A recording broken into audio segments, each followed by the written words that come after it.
of time.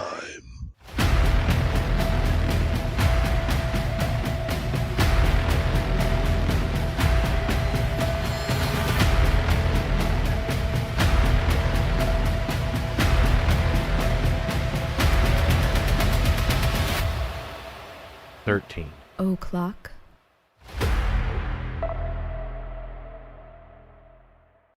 Hey everybody, what's going on? Wasn't my fault. It was my fault this time. Yeah. I'm owning up to that. Yeah. Well, we got talking about some of you guys' comments, and then I was talking about some stuff that I watched earlier today, and then I was like, oh shit, it's like 2 or 3 minutes past. We were talking about the case. Yeah, so I will take responsibility. It's usually your fault. So yeah, okay. So, yeah, how long did it go over? She's like, went over like 2 minutes. Like 2 or 3 minutes. I looked in there and there's like fucking 20 and I'm like, oh damn, waiting. whoops. Okay, Yeah. sorry about that, but yeah, like 20 something people in there. it was totally my fault. Yeah, I lost track. I was just like, oh yeah, shit, we gotta do the show. this is gonna be a good show.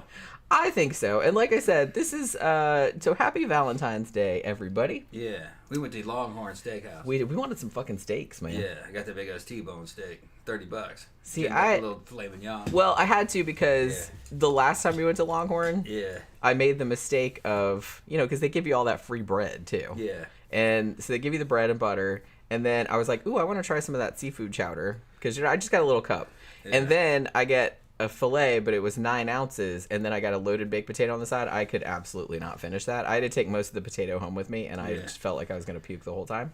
So this time we split a damn sheet cheesecake for dessert too. Their cheesecake there is fucking good. That cheesecake was very good. Yeah. But yeah, so I was like, well, I'll get a fillet this time, but I'll get a smaller one, and I'm gonna get a little bit of mashed potatoes, and I'll get a salad instead. So then that way I won't. And I didn't have as much bread, even though we did eat the cheesecake. I mean, we split it. She was jam packed too. Nothing but old people. Well, yeah, and the thing about it is that, everybody that works in food service knows that Valentine's Day and Mother's Day are kind of like the two big eating out days. And we went early because we're just kind of like, we just want lunch, man. We don't want to deal with the whole crowds and everything. And even then, it was still crowded. And we found out that, because last time we went to a Longhorn, it was like it's like over by our old house. Like 20 miles away. Yeah, and then this one is a lot closer, and I'm like, why didn't Google tell me about this one? We asked the server, and he said, oh, it's because we just opened 2 days ago. Yeah, brand new. So it's brand new. Yeah, we're on day 2. Day 2 for them was Valentine's Day. Valentine's Day. And I'm like, well, you guys are doing a damn good job. So. I had a good waiter, too. It's like, man, I know what it's like. I know what it's like. This fucking let's call that guy out, right? That dude was pretty awesome. Yeah. He moved here from fucking Arkansas. He had worked up at a Longhorn up there. So he moved to Florida for that job. For the job, yeah. He said he loves it here. Yeah, and he was a damn good server. Yeah, gonna say. And like I said, it was and then when we were leaving, there was like there was all these people waiting and like all these people coming in from the parking lot, and it was it was like noon, I think. Yeah. Like, because we went at like 11:30 or something, because I'm like, I don't want to deal with 40 bajillion people. Yeah. So tomorrow we got to go to the courthouse or the Social Security office. Jenny's changing her last name. Because I'm getting around to it. She's gonna be Jenny Ashford Ross. Yeah. She's going to keep the Ashford name because she's written under it. Because I've written so many books under it. Because like I said, it's my ex-husband's name, but it's just like, I don't really want to. It sounds good, though. Yeah, I don't really want to go because, well, the thing about it, it's like, after we got divorced, I was just kind of like, I thought about changing my name back to my maiden name, which is Mitchell.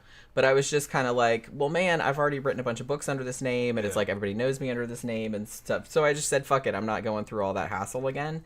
And he got mad at me. For keeping it? Yeah. Fucking asshole. So he sent me messages, and he actually he didn't send me messages. He sent other people that I knew messages. Yeah. Like maybe Sonia. Did he send her a message? And That's maybe weird. Tara. I don't remember.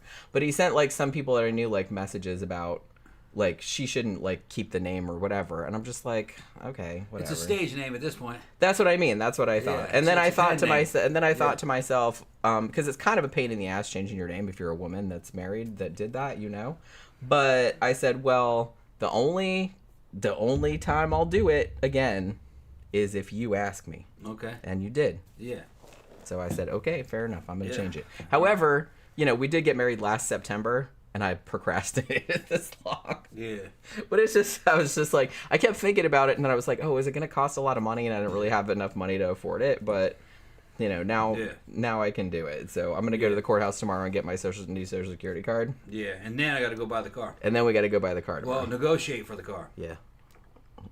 2009 Cadillac STS. There's a 3.8. I think it's 3.6. 3.6, 3.8. It's the V6. Yeah. Same one that's out of like Camaros and shit. It's all General Motors stuff. Those are solid, kind of solid cars, but they had to be in the right hands. You know, they had some positive crankcase ventilation problems that would cause them to burn oil, and if you ran them fucking with low oil, you'd stretch a timing chains prematurely. All the things. But as long as the car seems to have been in good hands, there wasn't any engine lights for low oil or.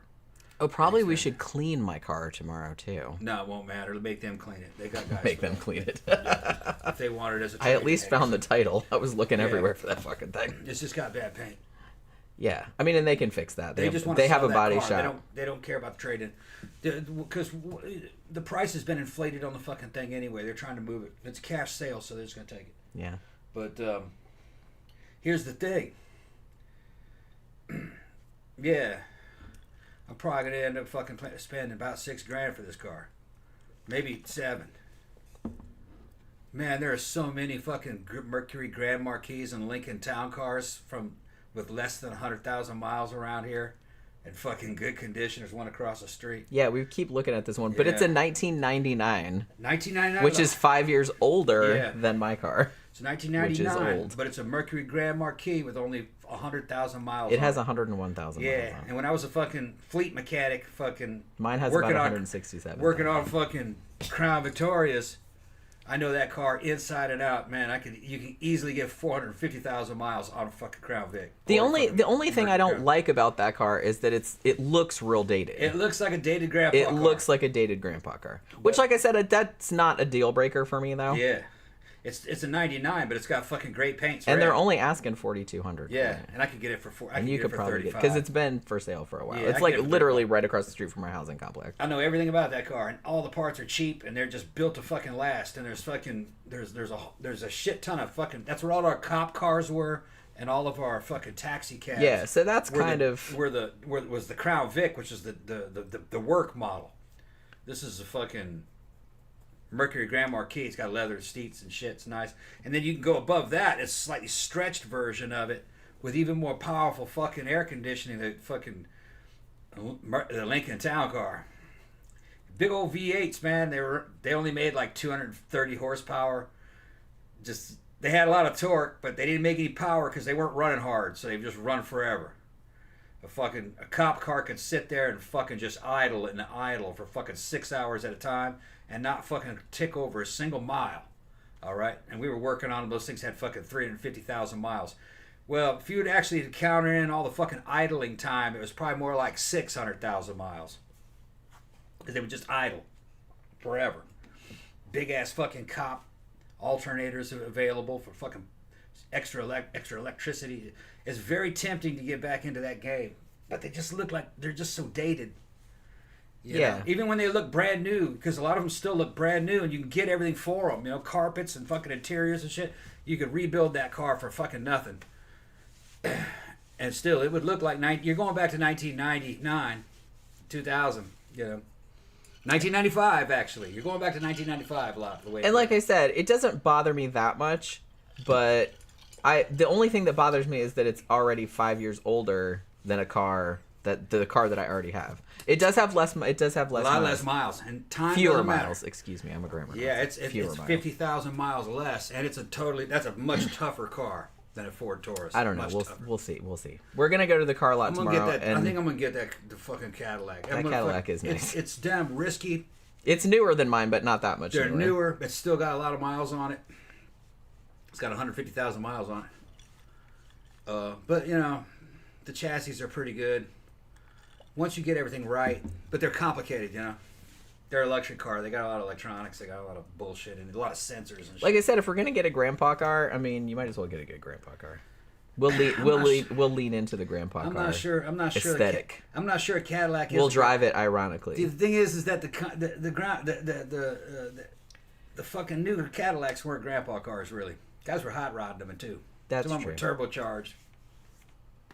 I guess I always associate Cadillacs with grandpa cars because my actual grandfather had a whole bunch of Cadillacs and he loved them. Yeah, they're just not. He taught me to drive in one. They're a lot lighter than they used to be, you know. Actually, there was a lot in common, you know, with the drivetrain and everything between Cadillac and a Camaro, real similar. Yeah. Same motor, same drivetrain. It's on a lot of them. Different chassis. Ben says, I was trying to find a YouTube clip of the Butthole Surfer song, Going to Florida. Oh, I remember that song. But there were hundreds of videos of people saying, don't move to Florida. Yeah, I could see that. Zach says, Jennifer Mitchell Ashford Ross. You sound like an aristocrat. Yeah, I should put hyphens between like all of it. I mean, the reason that I wasn't going to change my name the first time, because one, it's a pain in the ass, and I don't like stuff that's a pain in the ass. And, well, that was pretty much the only reason. But then I was just kind of like, well, I never really liked my maiden name, you know? So, I don't know. I never had, like, that much attachment to it. I'm not saying, you know, I just never really liked the sound of it. Ooh, look, we got a super chat from Jen from that's my name, from Ben saying Happy Valentine's Day.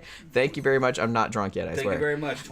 Thank you very much, Titanic. Happy V-Day, everyone. Enjoyed the Come and See video a lot. Yeah, a lot of people were commenting on that earlier. I haven't really seen the comments. I would recommend Das Boot from 1981. Oh, that's a great fucking movie. I saw that in school, actually. Yeah. Also shot like a horror film. Thanks for the consistent quality content. You're very welcome. There's a real good book that I read a long time ago. It was called Iron Coffins. That one's really good. It's about German U-boat. It's a German U-boat captain in World War II. He wrote about, and he was like one of the longest deployed U-boat captains, and just all the fucking near death that they had. You know, the U-boat got fucking, this is in World War II, got stuck on the down bottom of the ocean, and they had to run from stem to stern in a big group over and over again to rock the fucking submarine to get it to break loose from the surface because they were suction. All kind of just terrible shit those dudes went through, and they'd be covered in piss and shit all the time because they were shitting in these fucking, when they were running, they couldn't flush the toilets because there was too much pressure on the outside. So they were shitting in these cans, and they had a lid that was screwed on. Shitting in a can. They get hit and fly storms and fucking depth charges, and the fucking thing would start rolling on its axis, and all those cans would break open and get spread out all over inside all the food and all the men and shit inside that Sounds sub. Great. And they were still submerged for days, you know, a week or submerged and fucking running on electric power, and fucking there was no way to wash it all off. You just live in fucking the crew's piss. How and shit. long do you think it would take before you would just stop being dudes were hardcore. Like stop smelling and it? the thing is that you'd think that they'd be keeping the food in the refrigerator and shit. They didn't really have that. They just used dried meat and fucking hams, and they were hanging them from the fucking ceiling. And shit fucking, meat. So all the fucking shit would get on their hams and all on their sausages and shit. How do we get on these fucking And they were eating topics? it anyway. They were just trying to fucking clean it off and issuing that shit. It's like, whatever. It's secondhand protein. Yeah. On top of the... So, Yeah, so you get all in your bedding and shit. No thanks. Yeah. No thanks. Fucking, when the submarine came back, they'd open up the...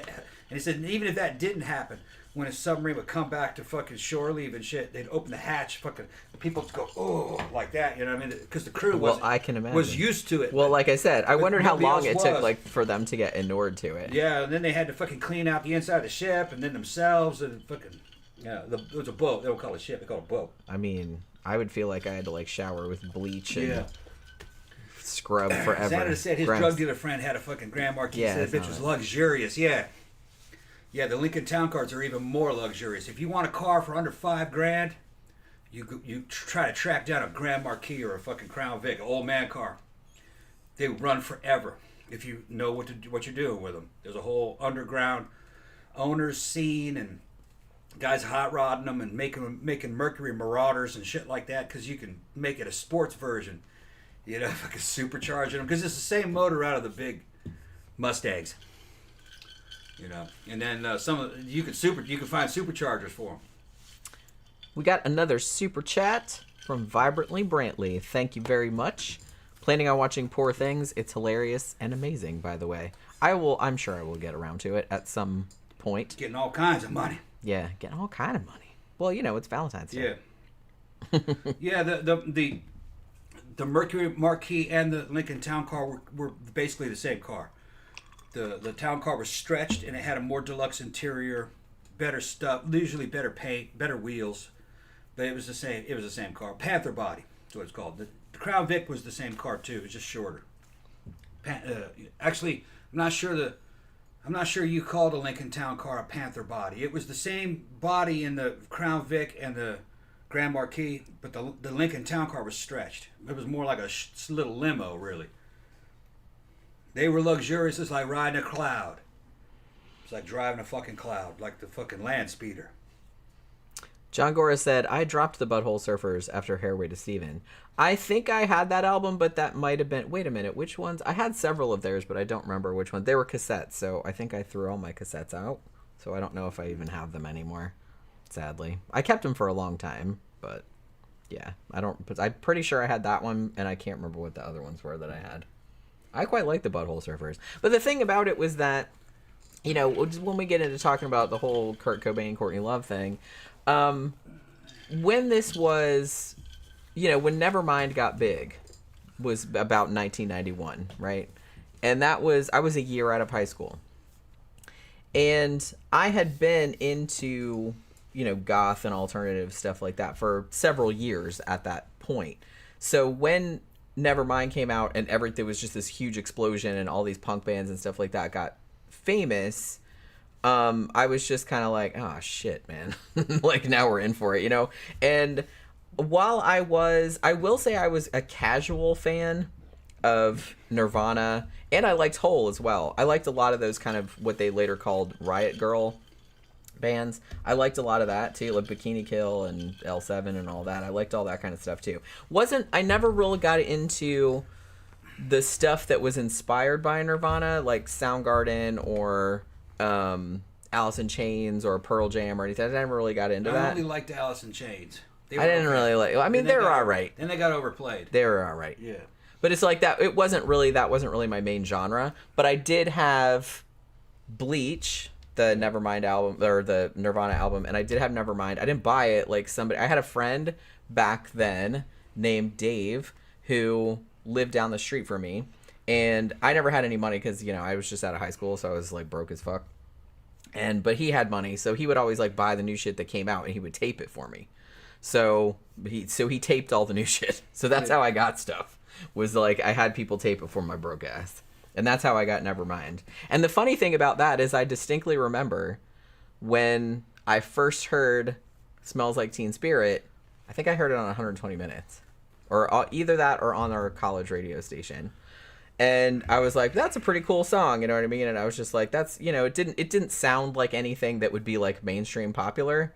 So when like literally 2 days later, it was like the biggest fucking thing ever, I was really shocked. Yeah. I just thought it was very, very weird. I first heard of it at Camp Greaves, Korea, when I was in the Army, up on the DMZ. I think it was Sparks. Sparks says, Moss, have you ever heard this? And he goes, it's called Nirvana. And he showed me this damn CD. It had a baby trying to catch $1 or something, swimming. Yeah. I think it was Nevermind, wasn't it? Yeah, that's Nevermind. Yeah. So he loaned it to me, and I thought it was great. I went to the PX. It's a good album. Yeah, went to the it's PX a really and good bought album. it. But during that same time, also, if I remember, there was the Black Crowes was pretty good. They were pretty big. They're bluesy. They're more bluesy, but I was listening to some of that. But this is just what was being played in the barracks too. Yeah. You know? And the Cult's new album, I think it was Sonic. I think was that what it was? What's the name? Yeah. The Cult's new album was around that time, and it was even better. I thought it was even better. What, they did one called Love. They did one called Electric. Yeah. Those ones were earlier, right? Yeah, I liked those. And then, but the new one came out around that time, right after the Nirvana album, and it was just everywhere. It was just taking over.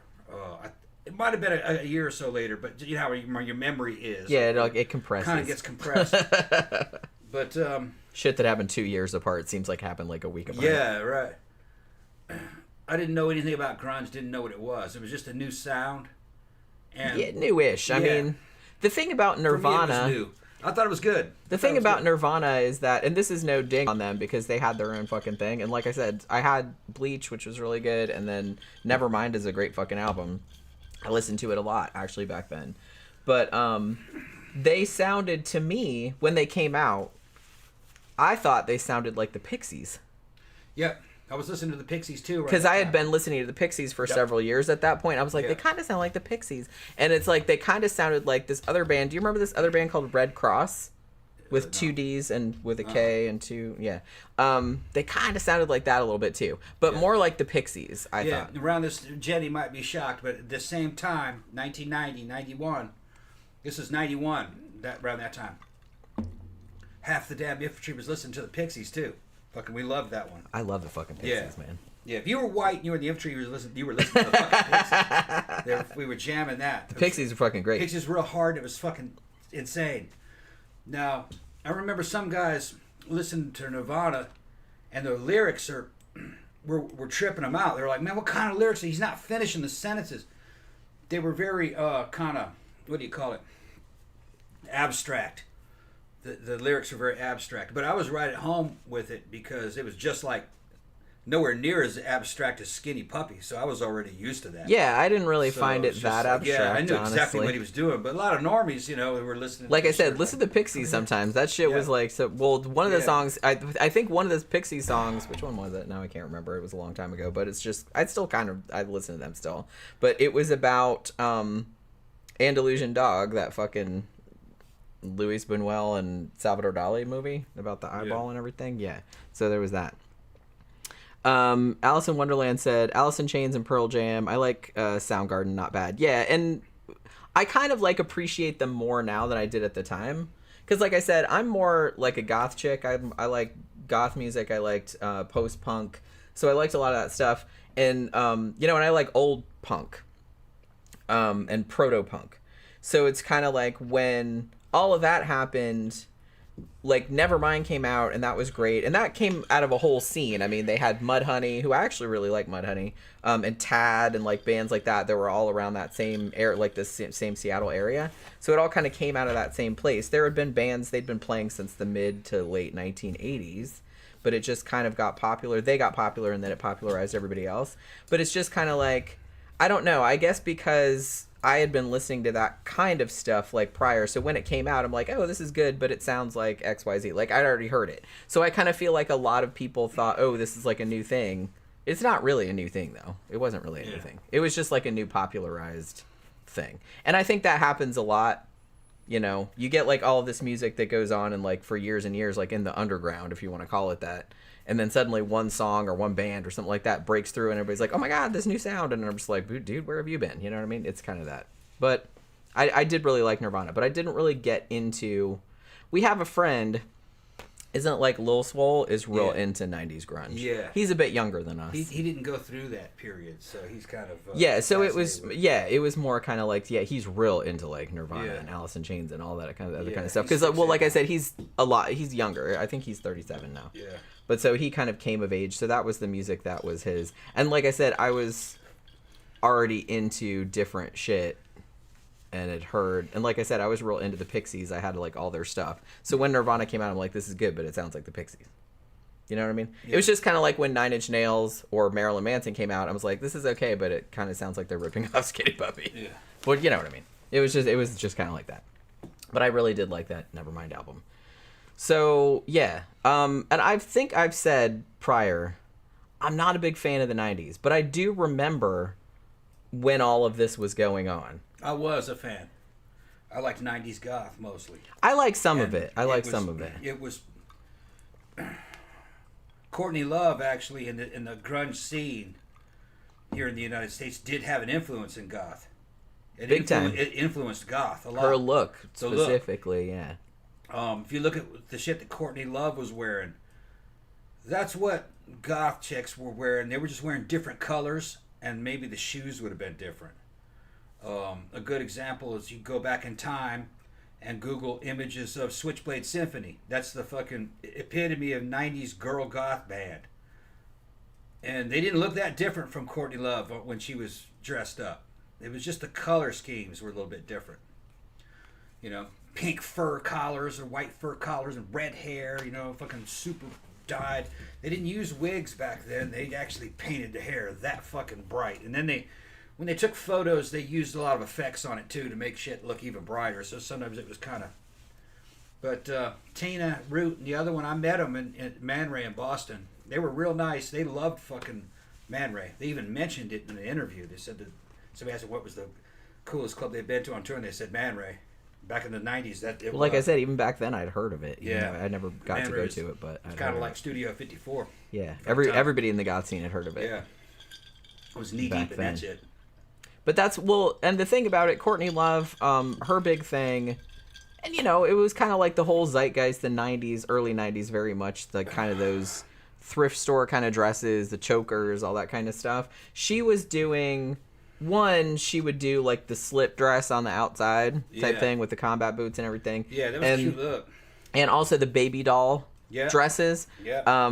Now, that was later called Kinderhore, which I think she claims that she came up with that term, which she very well may have. But I remember that term being around at that time. I didn't know who had coined it. There was another band from that time. It was an all-girl band I ran into called Babes in Toyland. Oh, I liked Babes in Toyland. Yeah, I met them. And they tried to go on tour with them. And Courtney Love was friends with Kat. Yeah. For the lead singer of. Okay. And they were in a band together for a little while. Yeah. Courtney Love was also in a band with Jennifer Finch, who was later in L7. Okay. So it was all like part of the same. Yeah, but it's part of that same scene. Yeah, part of the same scene. They thought scene. I knew who they were. That was in Nashville. Babes in Toyland are great, man. Yeah, I saw their show. It was dead. There was maybe fucking 100 people there. Tried to get me to fucking go on tour with them. I said, I'm in the Army. They're like, so what? I said, no. I gotta go back to work tomorrow. Go AWOL for these girls. Yeah. You weren't tempted at all? No, not at all. I actually didn't find them attractive. I liked their music, but I didn't find them attractive. I'm having a hard time with remembering what they looked like. The lead singer was kind of. I remember her being kind of tall or big, and it might have been her shoes or something. And she was kind of.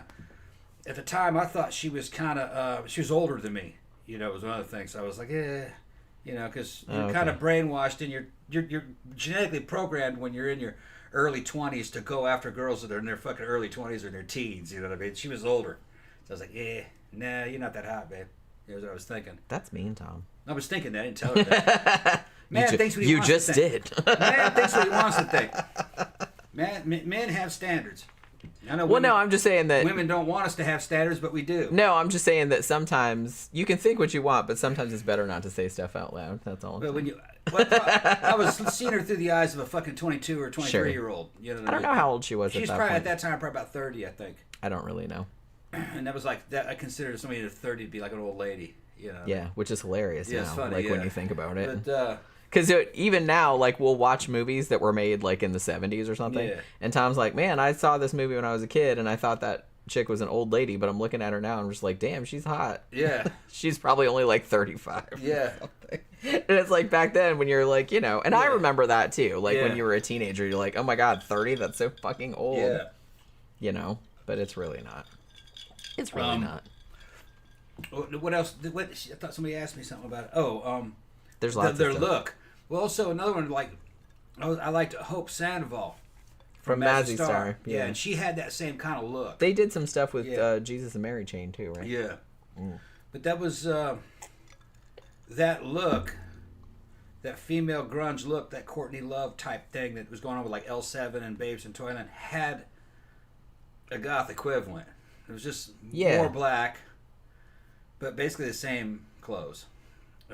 Trim, fur trim, colored trim, white trim, that kind of shit. I did kind of like her look back in the day. Yeah, similar hair.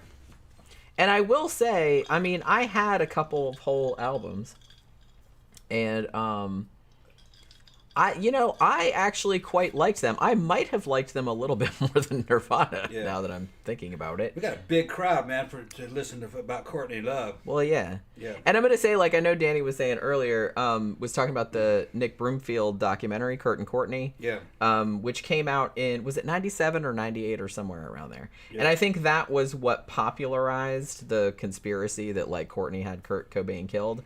I'm going to say I watched it like about an hour ago, and I did not find it particularly compelling.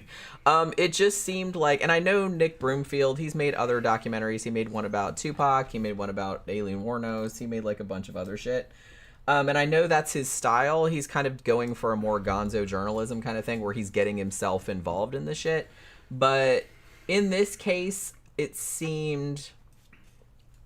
thin. Like, he didn't really have well, he complained throughout the documentary that he was like losing his funding, and like he kind of blamed Courtney Love for like not, he's like, won't let me use Kurt Cobain's music in here and blah blah.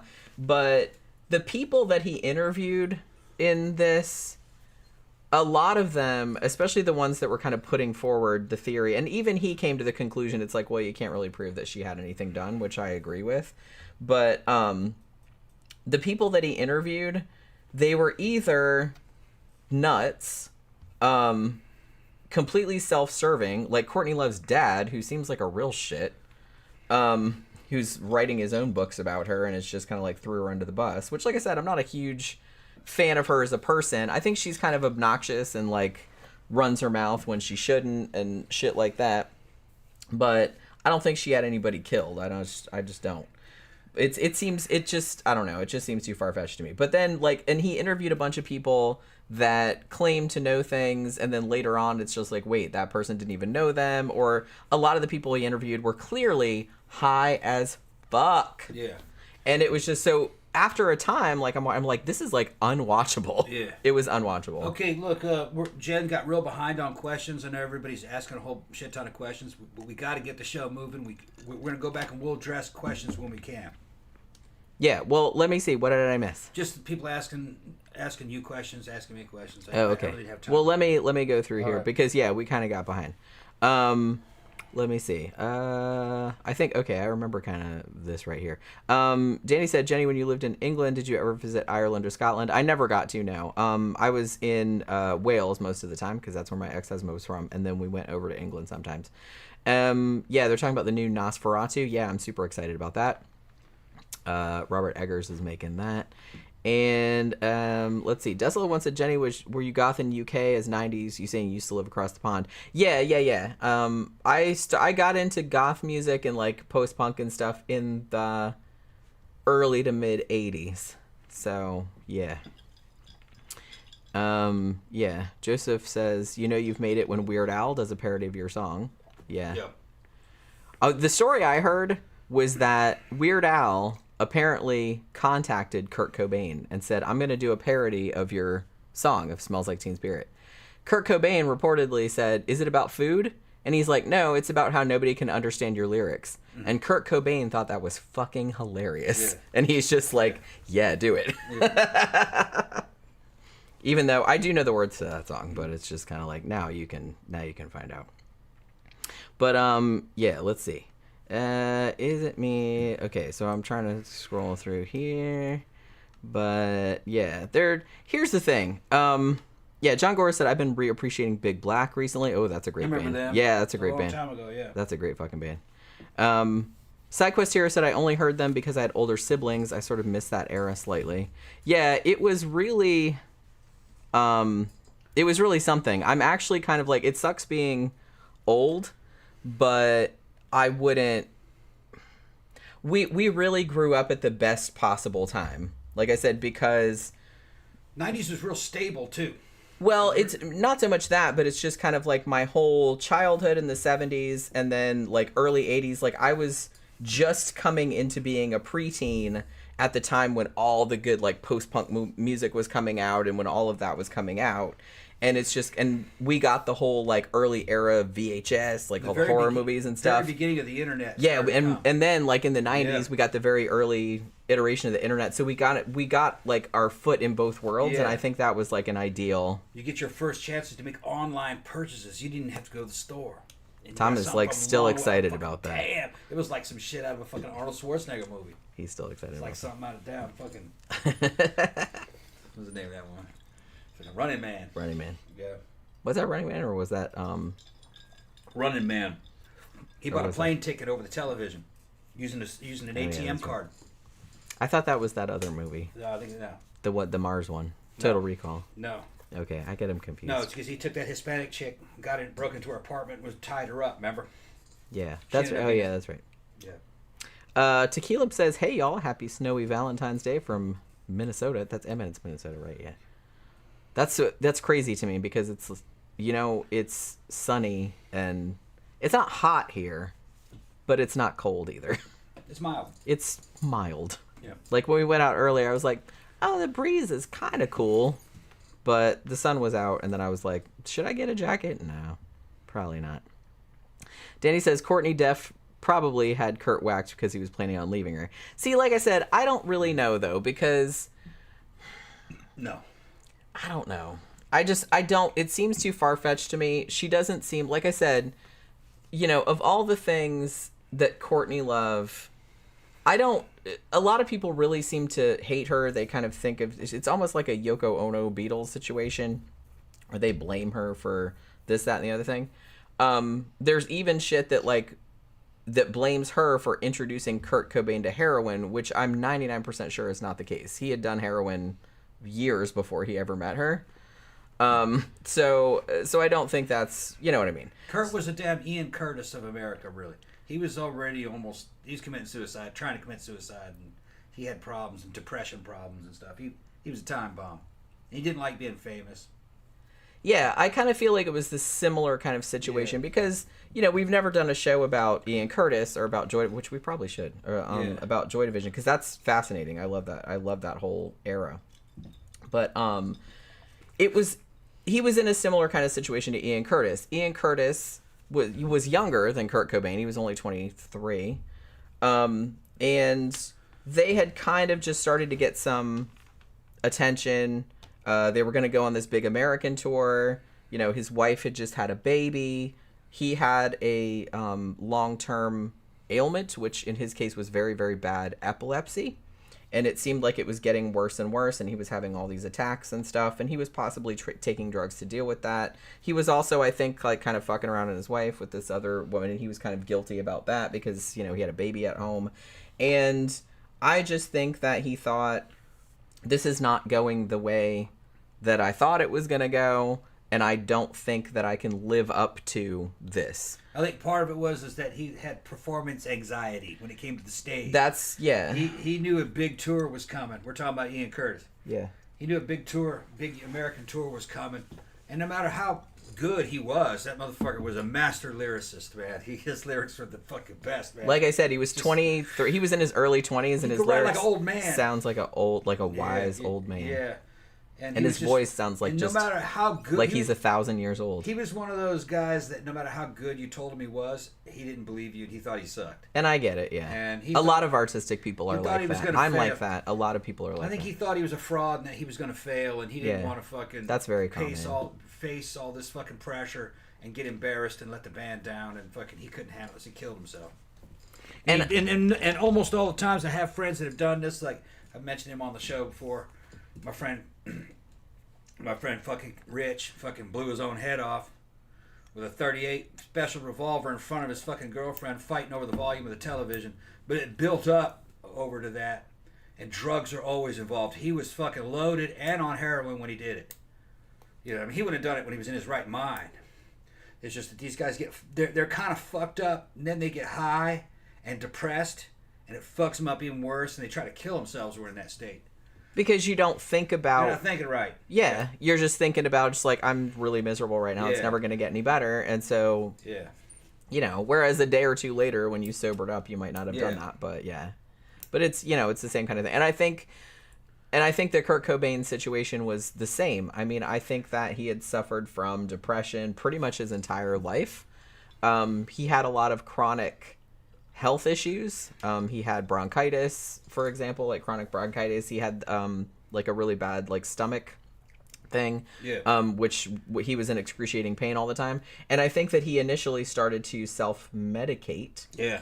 And honestly, even before he actually succeeded in killing himself, there were several attempts. Yeah. And most of his friends and family, like I know that there are some standout, we'll get into that, but like some of his friends and family like thought that he was murdered, but not really. It seems like the vast majority of them were like, you know, we were there, he was real fucked up, like before, he was just tired of it. And he, like I said, they got famous, and I was there. I remember them being kind of this underground band, because like I said, I had Bleach, I'd heard of them and stuff like that. I wasn't a huge fan or anything, but I had heard of them, like just on the underground scene or whatever. And then it seemed like the next day they were like fucking everywhere. Yeah. You know what I mean? And it's just, that really has to fuck you up. Kurt was an interesting guy. And interesting dudes who are creative and attract a lot of attention, and they, especially out of nowhere, tend to be fucked up. They're fucked up. You kind of have to be a little bit They're fucked up because they're different. Yeah. If they were normal, standard people, then they would just be like everybody else. They wouldn't attract any attention. Right. The dude attracted attention because he had talent. He had a weird background. He had a bunch of problems, and that kind of makes a person creative and compelling because there's a bunch of inner turmoils. They're interesting.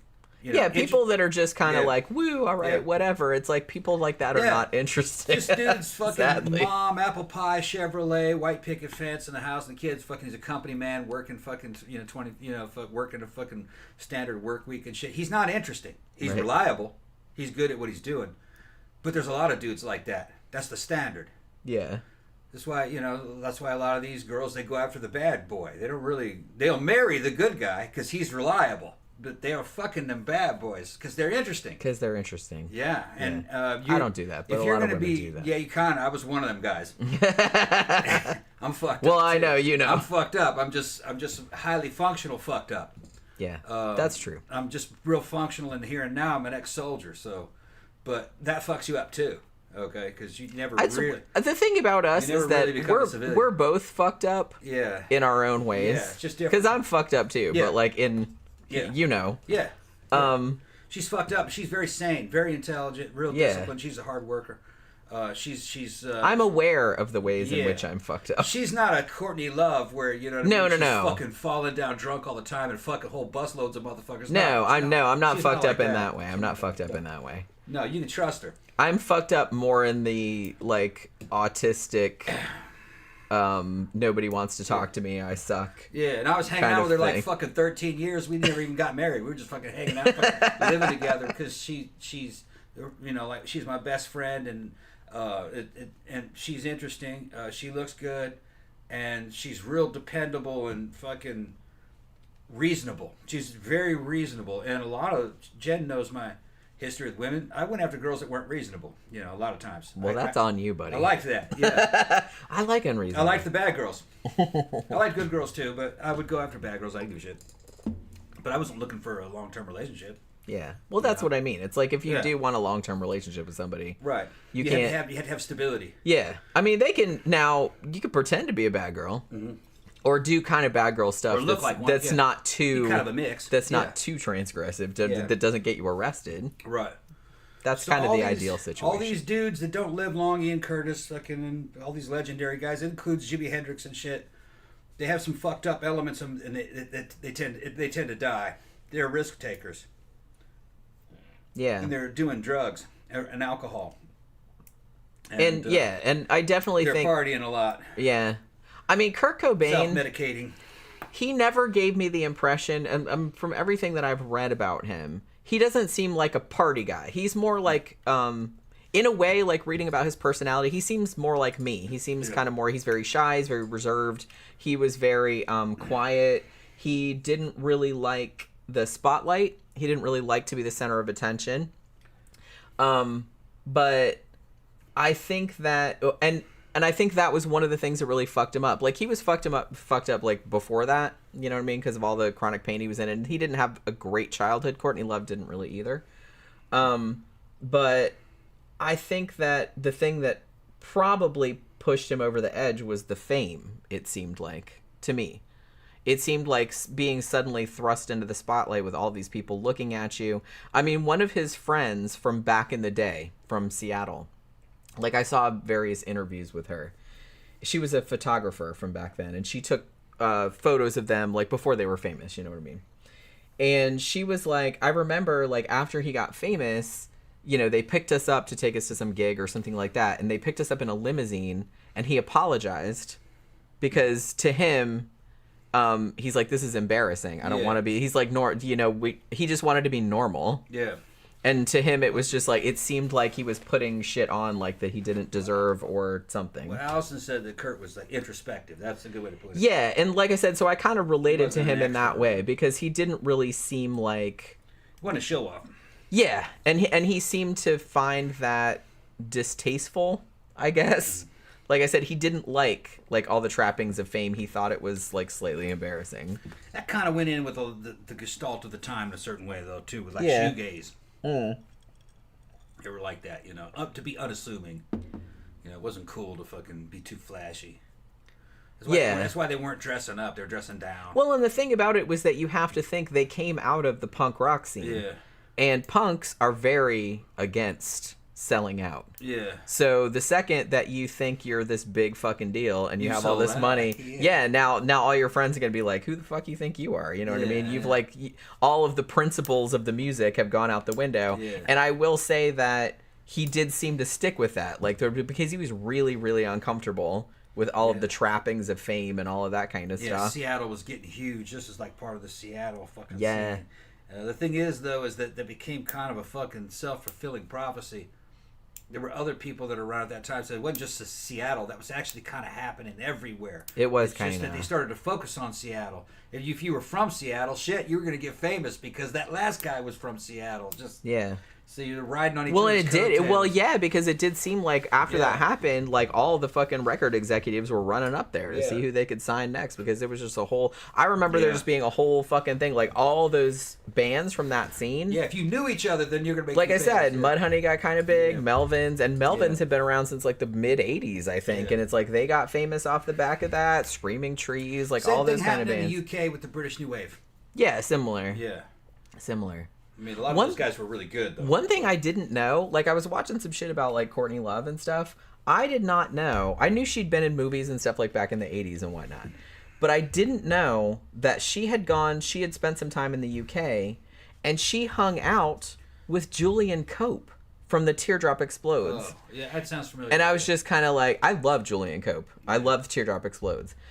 He's originally from Wales, but he actually moved to Liverpool, so he was part of that whole Liverpool scene with Echo and the Bunnymen and all that kind of stuff. So it's like she kind of hung out over there, for a time, and I was like, oh, I didn't even know that. Like, my about favorite her. Welsh band would be Gene Loves Jezebel. Yeah, they're great. Fucking, we met one of the twins. I talked with them. He's very cool. Yeah, they were cool. I don't know which one he was. I didn't want to ask him. They're the same. Well, no, because they billed it as. Yeah. I think that was Jay actually. Jay, yeah. Because now there's like two competing Gene Loves Jezebels because it was twin I brothers. walked up to him. He was fucking kind of recoiling like I was going to beat his ass. This is I grew up with you. He's like, what? I told him. I mean, not literally, but you know. And what I he mean. goes, oh yeah, so I guess we did kind of grow up together. Well, he ended up going on stage and saying, I know we all kind of grew up together. And they were like, yeah. I mean, because everybody was singing along. Yeah. He was singing Rhino the Plasty, and fucking. Yeah, he played all of his old shit. All and the old stuff. He was so cool because he just seemed genuinely touched Yeah. that everybody that was there, it was at Will's Pub, which isn't a huge venue, but it was pretty full. And it's just kind of like that everybody there, like when they played all the old shit, like everybody knew all of those songs and were like singing along. He was just kind of like, you could tell he was just, oh my God, this is amazing. You know what I thought that was like so cute. Yeah. It's like, yeah, man, I had these albums, dude. Like when I was a kid. So yeah, we remember all this stuff. We still listen. I still listen to them now. Listen to them now. But yeah, so yeah, I didn't know about that because, like I said, I fucking love Julian Cope. Yeah, and I didn't. He's also a weirdo, but and I don't look like his average fan. That's so true. He was like, what? Yeah, people like. Well, when you see Tom barreling at you, you're just kind of like, holy shit, what the fuck did I do? You know what I mean? Because you just even when you're just walking regularly, you look like you're gonna punch a motherfucker. Yeah, probably. So you do kind of. Yeah. You look very. Like I'm getting ready to jump on. You look very angry, which you're not. No. I mean, generally. Yeah, I'm not angry. Except when you were putting up those curtains yesterday. When I do get angry, then I'm angry. Then you were getting mad. You were throwing stuff around. When you were throwing. I got frustrated by the nails. We got a whole new set because, like I said, we had to get a new bed because our old one broke. So we got the new bed, we got the new mattress, but then yesterday we got all the new sheets and the curtains. And he was trying to put the curtains up, and he was just like, "Fuck!" He was just like, having a fit about it. But I was just kind of like, it'll be fine. It'll be fine. We'll just Yeah. And this is all after the Chameleons, so it's not the same scene.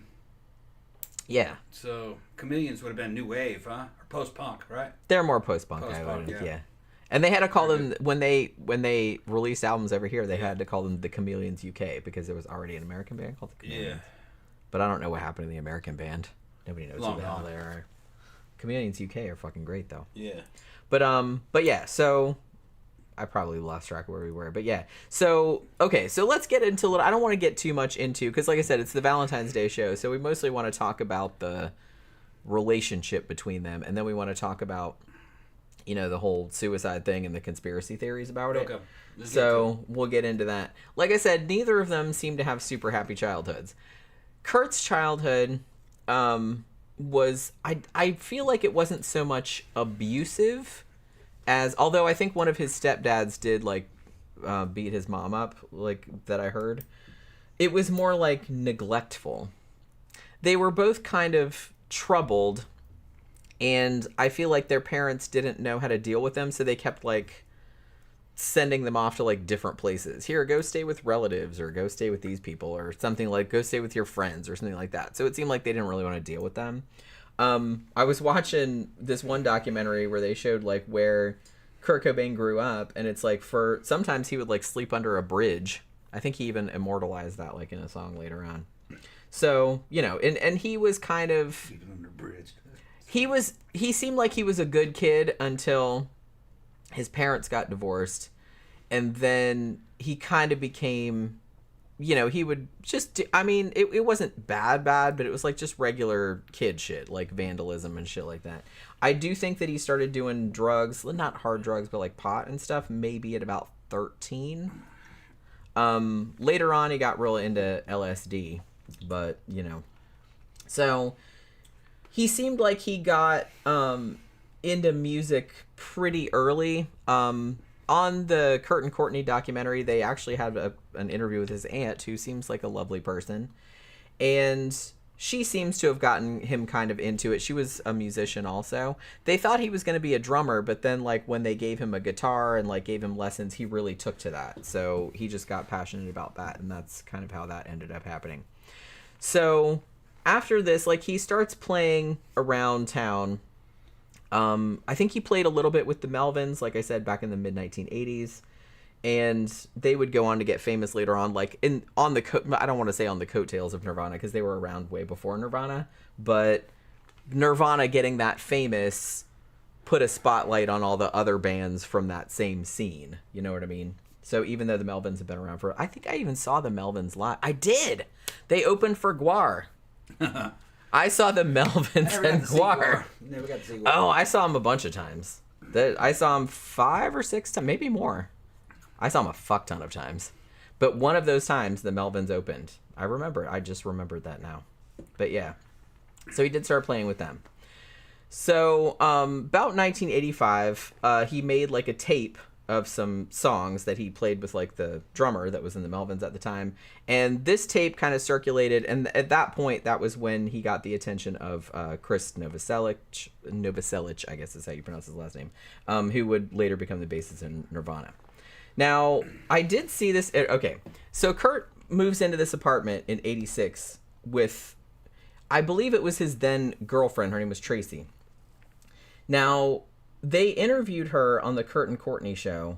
I think she still lives in the same house, or she did whenever the documentary was made, like, which was 97 or 98.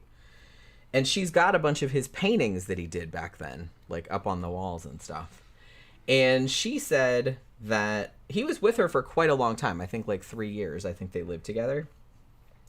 And her take, and she wasn't, she didn't say this herself. This, like, the interviewer kind of talked her into this, but she was like, well, you know, he lived here and he didn't really have a job. Like, I think he worked at like a Polynesian restaurant or something like that, like, to make money, and he was like touring with bands and stuff, but he didn't make a fuck ton of money. He would just kind of like sit around and write songs, and she worked and was paying for the stuff. So she was like, yeah, we used to have fights about because he wouldn't clean up or, you know, pay rent or anything like that. And basically she told him at one point, like, look, you got to pay some rent or help out around here, or you got to get out. And he's like, oh, well, I guess I'll just go live in my car. And she's like, well, shit, man, don't do that. So she felt bad. But the interviewer's like, well, he wrote most of the songs from Bleach and possibly from Nevermind while living with her. So he said, well, then you're basically like his patron because you were like paying for him to live. Like, so he was like living in this house and not really paying for anything. And he was writing those songs, and she's like, She didn't really want to put it like, she's like, I don't really want to put it like that, but she's like, I guess if you want to put it that way. Money her way once he made all that fucking millions. I wonder if he did. Fucking 20 grand. You'd think. Yeah. She seemed like a nice lady. Yeah.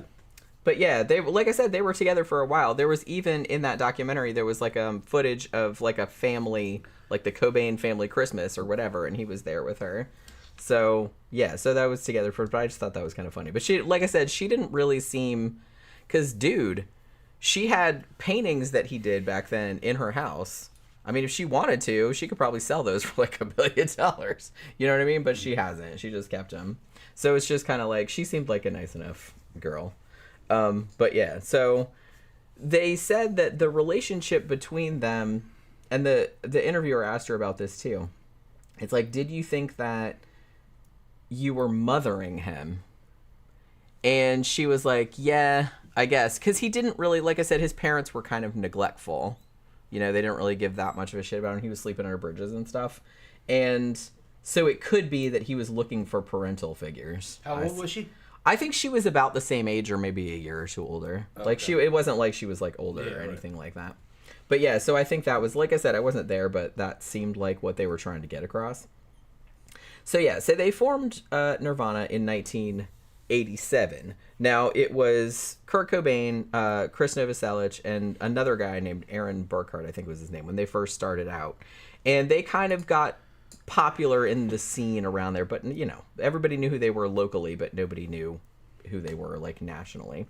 Burkhart gets kicked out. They get another guy named Chad Channing, and then they released Bleach, which was 1989, which is a pretty decent album, I thought. And that was on an indie label, Sub Pop, which kind of got, again, I remember famous everybody later on. Bought it after they bought. Yeah. Nevermind. No, I had it. I don't remember who gave it to me though. Everybody in my unit bought Nevermind first.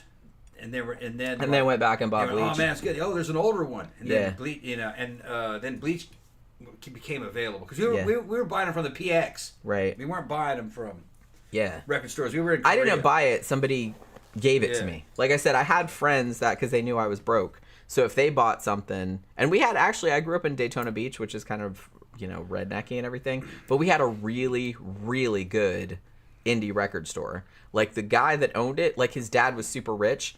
But the dude was super into like indie music, and he's just like, Dad, I want to open a record store. So Dad was like, okay. So we gave him the money.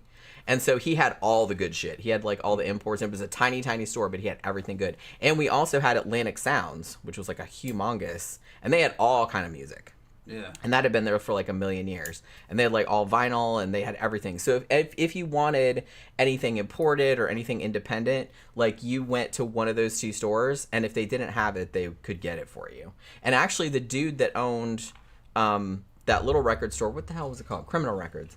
It wasn't called that originally, but he got sued because of the logo, so he thought it would be funny to change it to Criminal Records. But yeah, so that's what it was called. And he was actually really nice because he knew I didn't have a lot of money, and I'd known him from in high school. He was a little bit older than me, so I would come in and be like, oh, is this good? And he would play it for me and stuff, and he's like, I'll tape it for you. I'll tape it for you.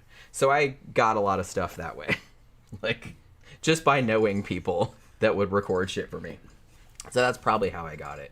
But because I didn't buy Nevermind either. Like I said, somebody recorded that for me too, because a lot of people did that. So yeah, Dave Grohl actually didn't join until a little bit later, until like 1989. So as I said, I could not believe, having heard a little bit of their shit before, it really surprised me that went mainstream. It surprised me that like punk and like stuff like that went mainstream, or grunge went mainstream at that point, because like I said, we'd been listening to stuff like that for a long time, and it just seemed funny that it just got fucking huge, and everybody was into it. I was a few years older than you. Yeah. And I remember when that shit went mainstream, and everybody else was like, well, yeah, of course that's gonna go mainstream, and it was because we had been listening to the same fucking shit on the radio of what was mainstream for a long time, and this new stuff was the opposite of what it used to be. Yeah.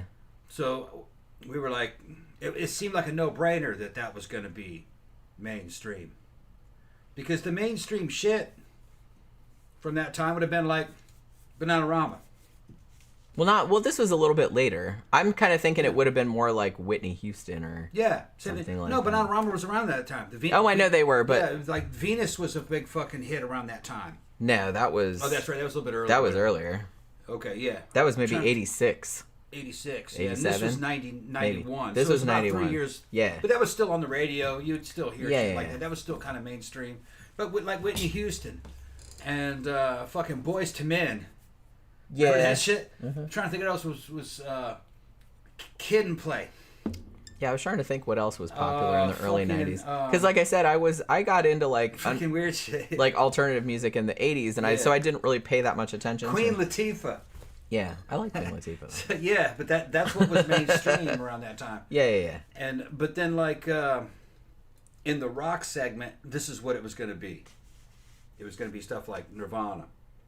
Yeah, it was funny to me like how And then quickly it happened and then how like rapidly, huge it was. Then I just remembered after that, I was at Fort Campbell, and 2 albums came out, and everybody jumped on them. First one was fucking 9 Inch Nails album. What was it called? Pretty Hate Machine. Pretty Hate Machine. Yeah, that they were playing that everywhere. It was like had like a hole.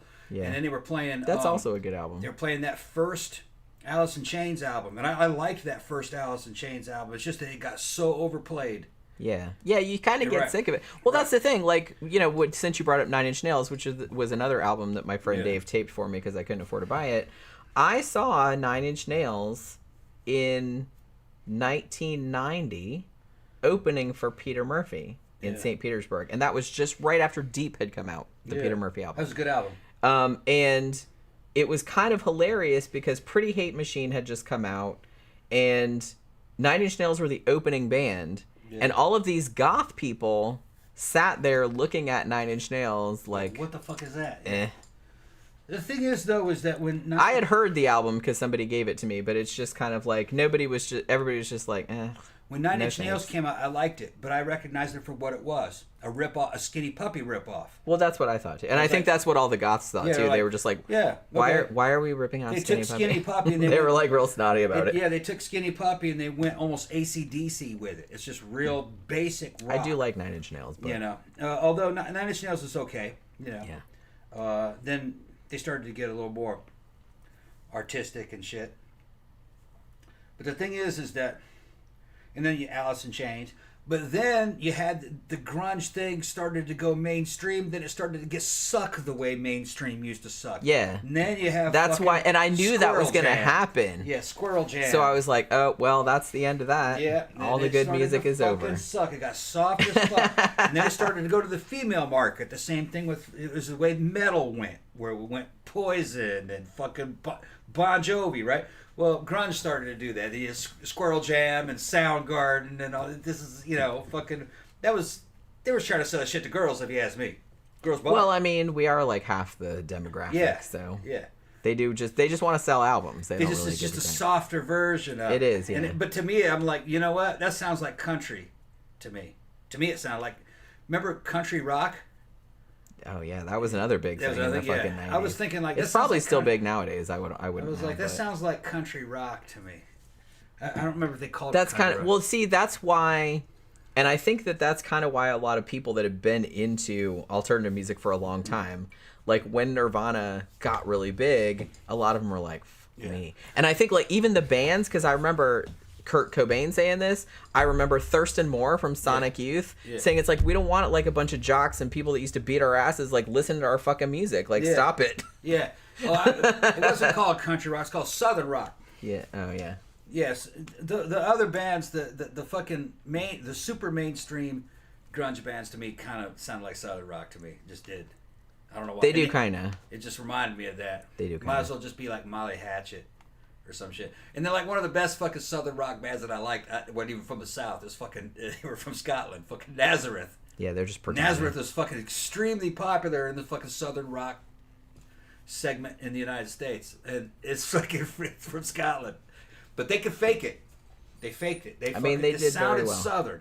Like I said, a lot of bands from the UK and Australia and stuff like that grew up listening to American blues rock and shit like that. So it's like when they did it, you couldn't really tell the difference. Yeah, well, to be honest, the South was basically fucking the old South was basically colonized by fucking Irish, and German, and Scottish All right, immigrants. I'm gonna Really. get another drink too. And the Southern accent is a mutated version of all three of those happening. And I've noticed that when Scottish people sing, there's something kind of Southern about it. It sounds almost like a little bit of a Southern accent. So when you had bands like Nazareth singing Hair of the Dog and fucking shit, there was a real good No Mean City. I love that album. It had the damn science fiction painting of the fucking alien with the big old fucking razor blades. There was just something about that album. It sounded like a fucking Southern dude fucking saying. I don't know if they were trying to sound Southern or if it was just natural, but it sounded like Southern dudes singing it. We got guys from the UK in here. They might be able to explain it. Now, it's obvious to me that fucking Mick Jagger, when he was doing Southern rock in the Rolling Stones, he's obviously doing a fake fucking Southern accent. It kind of worked, though. Wild Horses.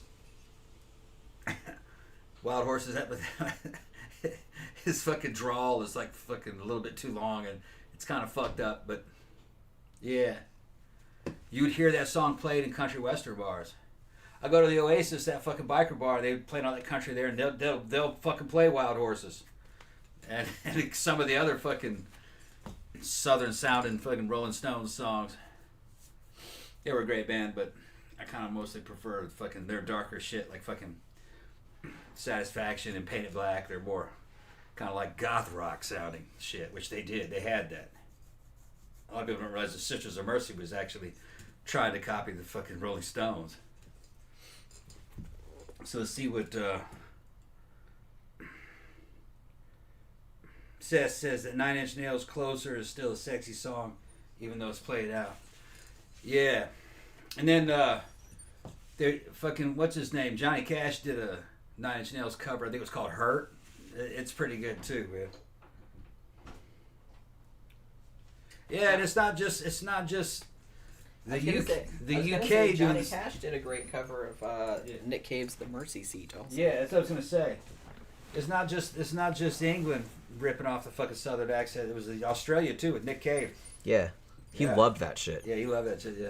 Well, even like back in birthday party days, Yeah, they were all into all the blues and shit like that, and Pretend like he's from- old country music. Pretend like he's from old Mississippi. and He shit. did a whole. Yeah. Nick Cave did an album called "The Firstborn Is Dead," which came out in 1985, I want to say, and it is like a straight up blues album, and Yeah. it's great. It's great. I love it. I listen to it like all the time. But yeah, so okay, where were we? Oh, I was gonna say when we were talking about kind of the mainstreaming of alternative music, another band, and I always kind of think of this in this context, not just Nirvana. The band that I think of the most in this context is the Red Hot Chili Peppers, because I remember back in the late 80s, I want to say, when I was still in high school, I had a couple of their older albums, like before they got super big. And I wasn't a huge fan or anything, but it's like, yeah, it's pretty good. You know what I mean? It's good, like, kind of party music. You're going to have, like, some people over and shit like that. It was, like, good to put on. It's, like, fun and upbeat and shit. And then, like, they got enormous. And then you have shit like Under the Bridge, which is, like, fucking, it's like AOR, like adult-oriented rock. You know what I mean? Yeah. It started going that way. And that was kind of what I feared when, and I don't blame Nirvana. I mean, it's not their fault, obviously.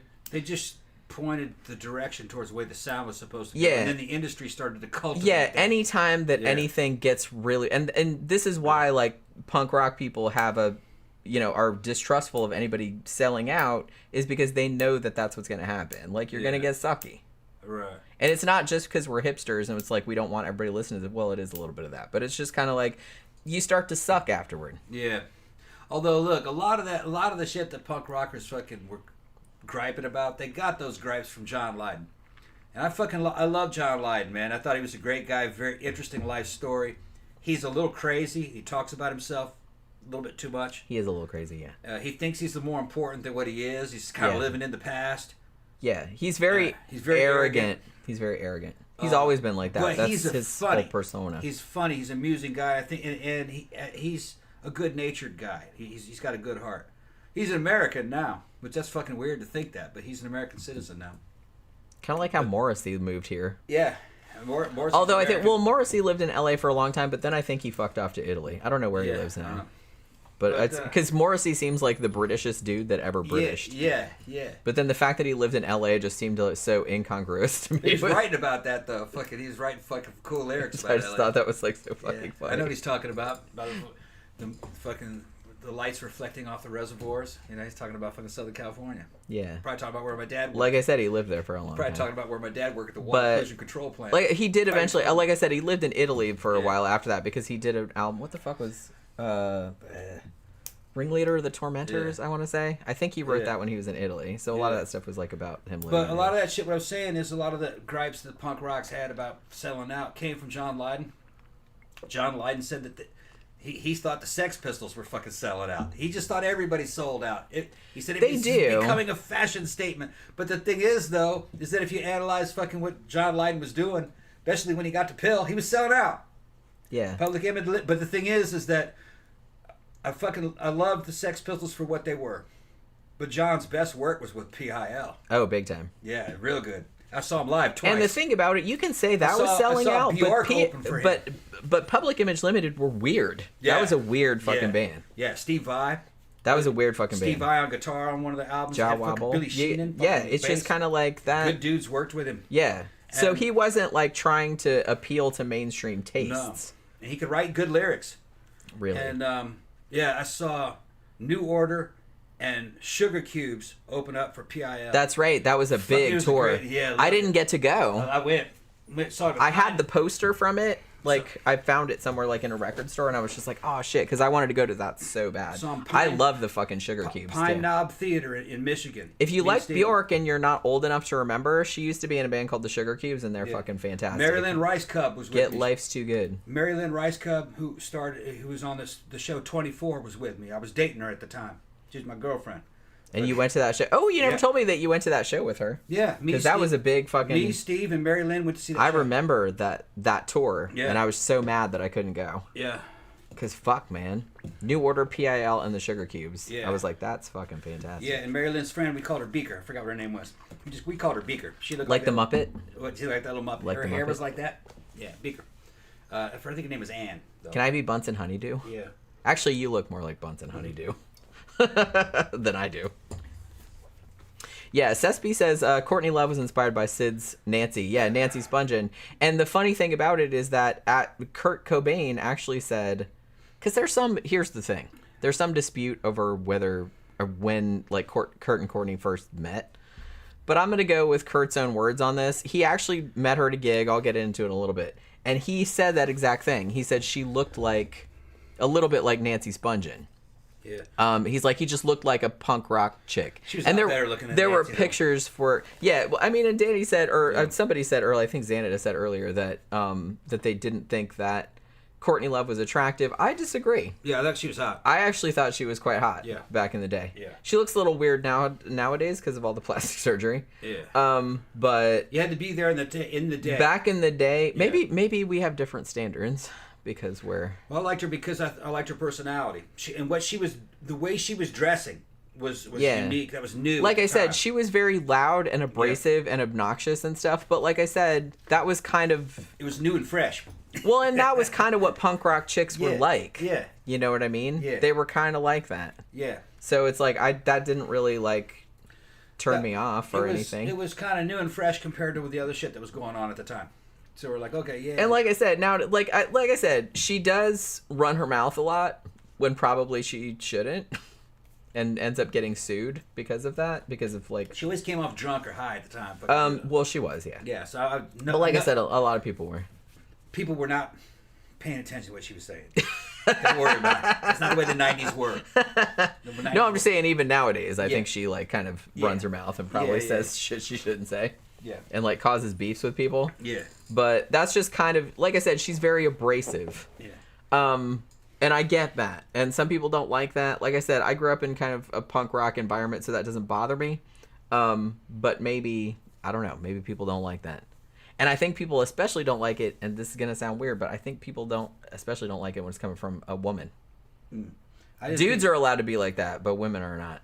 You're reading into things. No, like and that. especially back then, I kind of feel like that was, and I think that was kind of what the whole Riot Girl thing was back then, was that, you know, they wanted to be like as punk rock as the dudes were, because there was still a stigma about being like that. I was in the Army at the time, the infantry, 101st Airborne Division, fucking 1st 327, then 506, and fucking all the dudes that were listening to that music liked those girls. They didn't. There wasn't any like, oh, women can't do that. No. I'm not saying everyone was like that. All young dudes going like, I'm not saying that. I'm just saying that there was kind of still a lingering, because I do kind of remember that there was. I was around at the time too, but there was kind of a lingering thing about that. Wasn't my generation or my people. But yeah, it wasn't anybody our age. It was like older people. Yeah.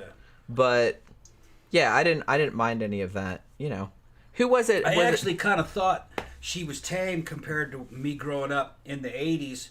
In military school back in like she was 80s. kind of. She was tame compared to Dale Bozio from the Missing Persons. There was a lot of punk rock I was just chicks fucking mind blown over fucking Dale. I fucking loved her, and Lady Gaga was copying her because not only was she a rock star and she was fucking cute and she was real sexy with the fucking killer legs and fucking showing her boobs and shit with crazy ass white hair, and she could fucking sing. It was crazy. She almost sounded like she was hiccuping in the middle of her fucking songs. She was doing porn. Yeah. And fucking, we were trading that shit. She was a hustler, honey.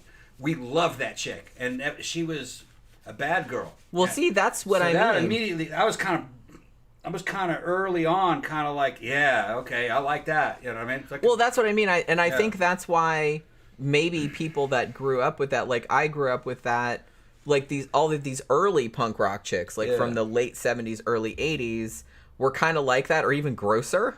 Yeah. So it's just kind of like Wendy Williams. Yeah, like so when Courtney Love came along, we were just like, oh, okay, like another one of those. Like she didn't seem that bad. No, she was just kind of regular. Wendy Williams was worse out of Mall. I think she did some Beastie films.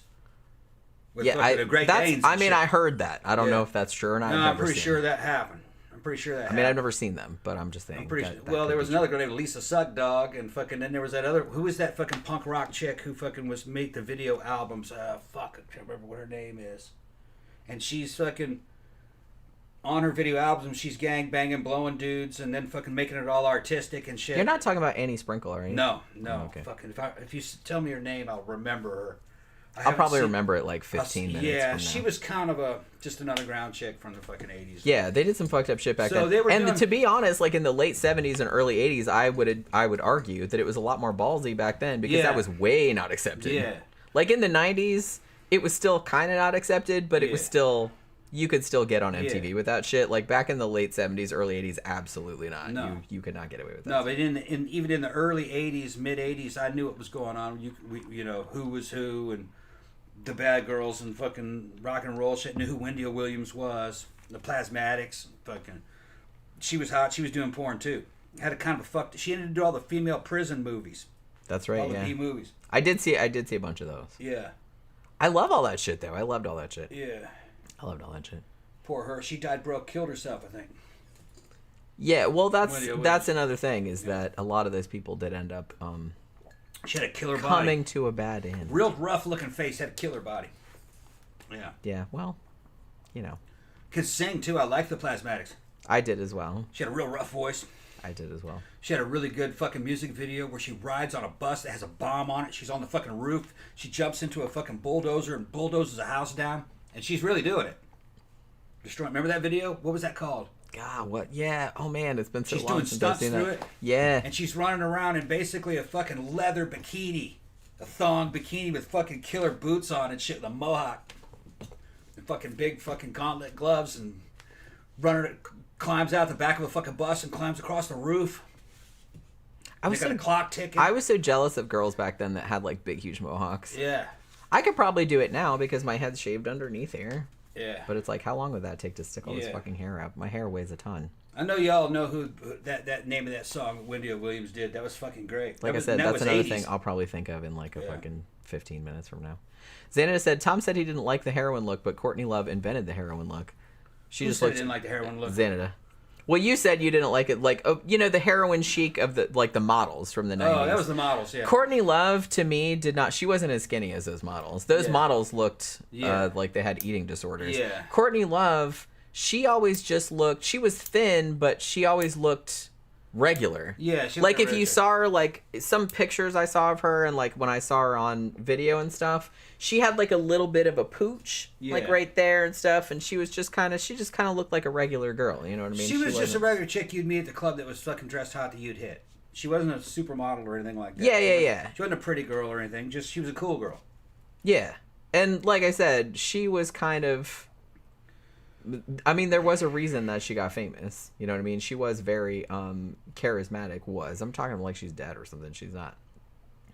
But yeah, so all right. So talking about her, like I said, she didn't have the greatest fucking childhood either. I heard, I don't know if this is the case, that her dad, and one of the things that's on the court records, like when her parents were divorcing or they were doing the custody dispute or whatever, was that her dad had given her LSD when she was like 5 years old. Yeah. I don't know if that's true or not, but that is in the court record. The name of the video is called The Damned. There you go. And then fucking Wendy O. Williams, there she was. What year was that? Maybe 85, maybe? She's fucking running off a damn helicopter. Doing stunts on the fucking... Yeah. Think she even knocks down... She's on top of the bus, remember? Yeah, I remember that. I haven't seen that in a long time. It's like something out of Mad Max. It's a video called The Damned. I mean, Mad Max was very big back then. Yeah. There was so much post-apocalyptic stuff. Wendy O was fucking hot, man. Yeah, okay. See, and like I said, I love that. Yeah. I loved all those like punk rock chicks. I love that shit. So she's more like metal, power metal. Yeah, but like, so to me, like when Courtney Love came along and when that all got big, like the Riot Girl thing, you were just kind of like, oh, all right, more of this. Yeah, I was. It was a little bit. It was a little bit tamer than what had happened before, but it's just like we got it. Well, like I understood where I was coming from. So yeah, is she super abrasive and obnoxious? Yeah. Does she talk shit when she probably shouldn't? Yeah. Do I think she paid to have Kurt Cobain murdered? Absolutely not. She loved that dude. I think she actually did love that dude. And the thing about it is that, like I said, I watched the Kurt and Courtney video, and it's like I was reading the comments underneath it, and I was just kind of like, no offense to anybody, but it was just kind of like, I watched the same documentary you did, right? And it's like, so all of these people commenting seemed completely convinced by whatever was in this documentary, which really didn't seem like much of anything. Because I was just kind of like, look, you went and interviewed a bunch of drug addicts and people who had axes to grind. And by the way, what the fuck? Okay, I've never seen anything so cringy as the interview that they did, that Nick Broomfield did in that documentary with that ex-boyfriend of Courtney's. What the fuck was his name? He was in that band like back in the day. I know that helps. But that dude, what the hell was his fucking issue? I mean, you could tell that dude was still mad at her for ruining his career. I mean, I don't know. It just came across as very, like, high school and very petty. And like I said, like, he had an axe to grind. And blaming her for ruining his career and this was, like, back in fucking 1980 or something like that. This is before anybody knew who she was or anything.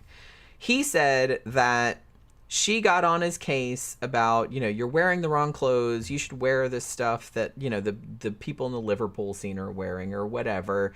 And it's like, he claimed that this is what the implication was, that she berated him so much that I didn't even want to be a rock star anymore. And I just gave up on it. And to this day, he still kind of blames her for losing his career. Like he would have been super famous, like if she hadn't told him, hey, you're wearing the wrong pants or something like that. I'm like, dude, please get past it.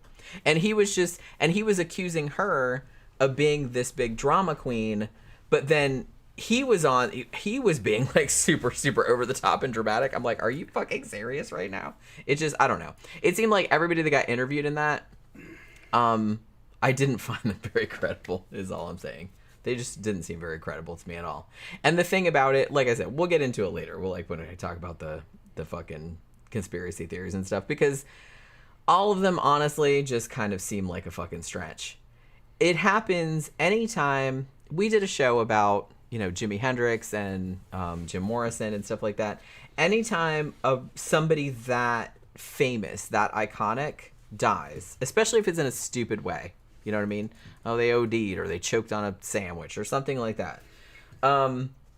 Nobody wants to believe that was it, that somebody that iconic, that transcendent could just die in such a stupid way like a regular person.